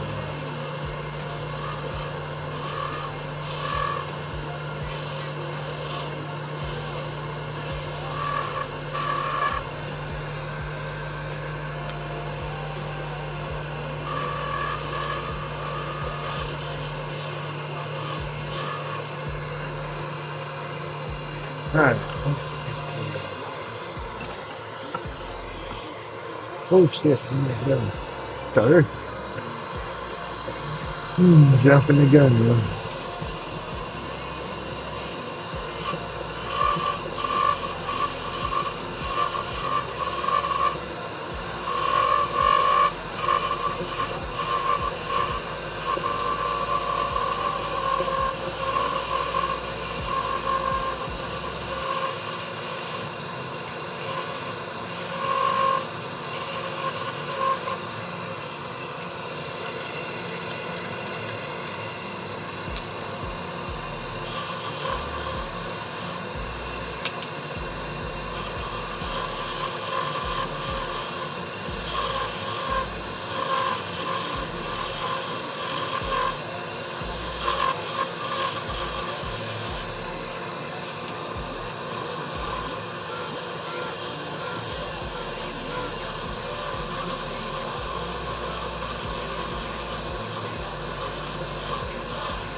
150 to start with.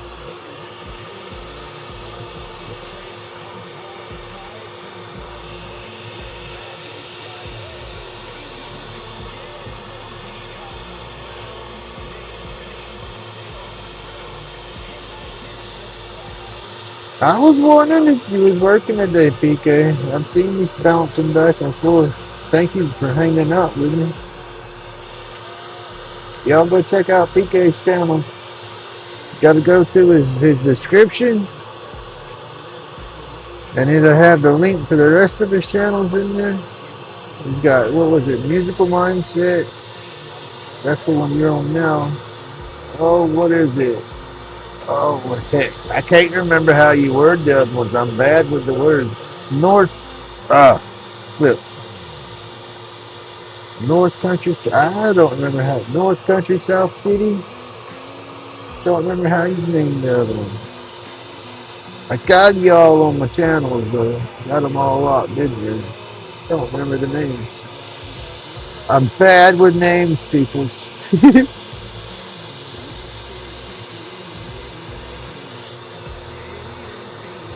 Scale and Bones.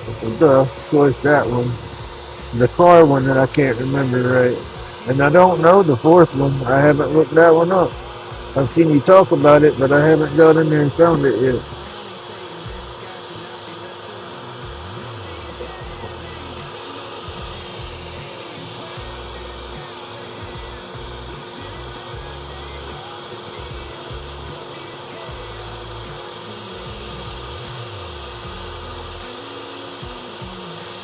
And that's not the stoner in me. I blame that on the sleep apnea.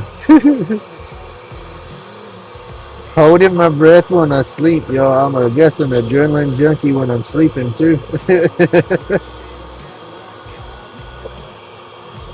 Bad thing though about this divorce, y'all. I have been so scatterbrained. I keep forgetting to put my mask on when I go to bed at night. That's not a good thing.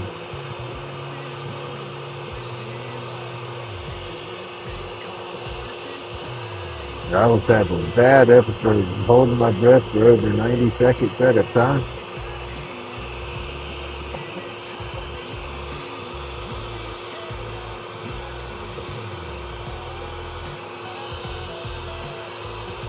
They tested me that my O2 levels was hitting the low 70s. So yeah, they said, you need a machine, sir.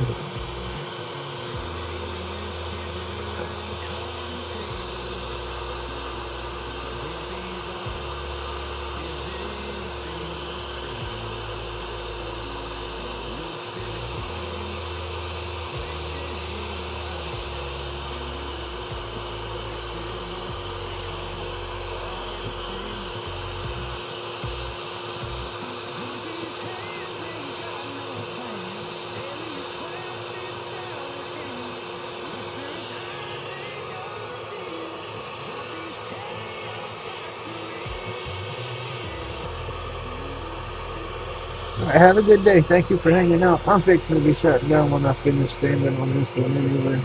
I'm not going to tie it or anything because I'm going to be Lichtenberg burning this one when I do the pins. I'm going to spin a couple of more of the shapes down today and have them ready. That way when I burn them, we can burn a few roach clips and a few pins.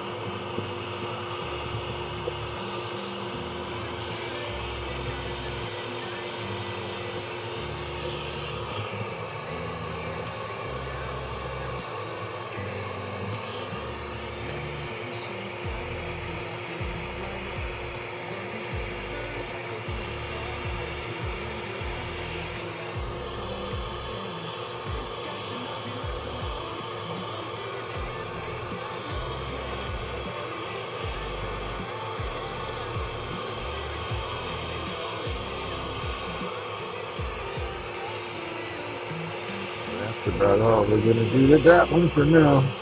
Leaving the nubs and stuff on there, that way we can put it back on here if we got to. It's got some nice grain to it. Tight too, so it should burn nice. We'll see though.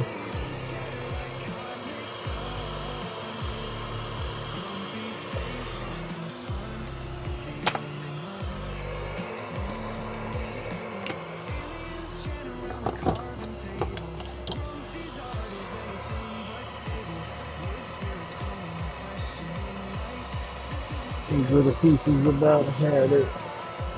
Throw them away, get some fresh ones on the next start. Pick up everything so I don't back him up, no tools. Clean up some of this dust up here. Turn this noisy thing on.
Gosh, to get somewhere for these things to go.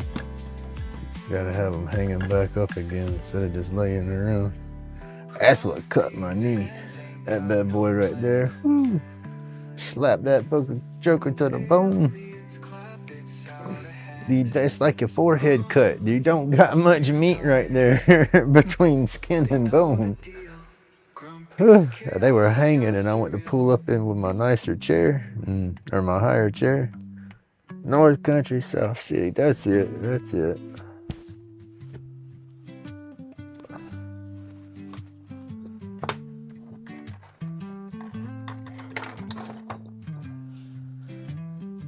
But that'll look pretty good. I said, I'll put the burn. Let's see. I don't know. We tried to get the burn all over it. Definitely not going to get down here. I'll keep the water, the solution through this part, and probably try to just, I don't know, we'll see. But that'll be a cool one. Burn it up. I said I have probably 1, 2, 3, 4, 5. I can do maybe 5 or 6.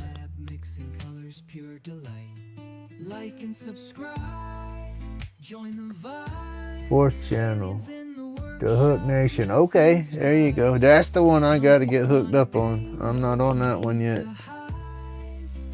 but I got about 6 more of the blanks about this size that I can do on the woods to get them ready to burn.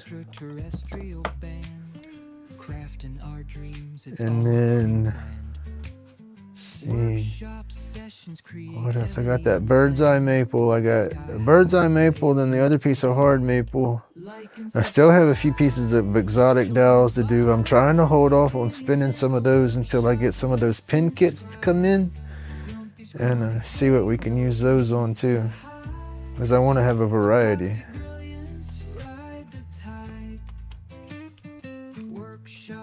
But I got some of these cedar chunks that I want to try to get ready for some blanks too. But these need to be stabilized. They are so dry. They turn awesome, but they're so dry. I got to sharpen the heck out of my bits and go super soft, or I get a bunch of tear out.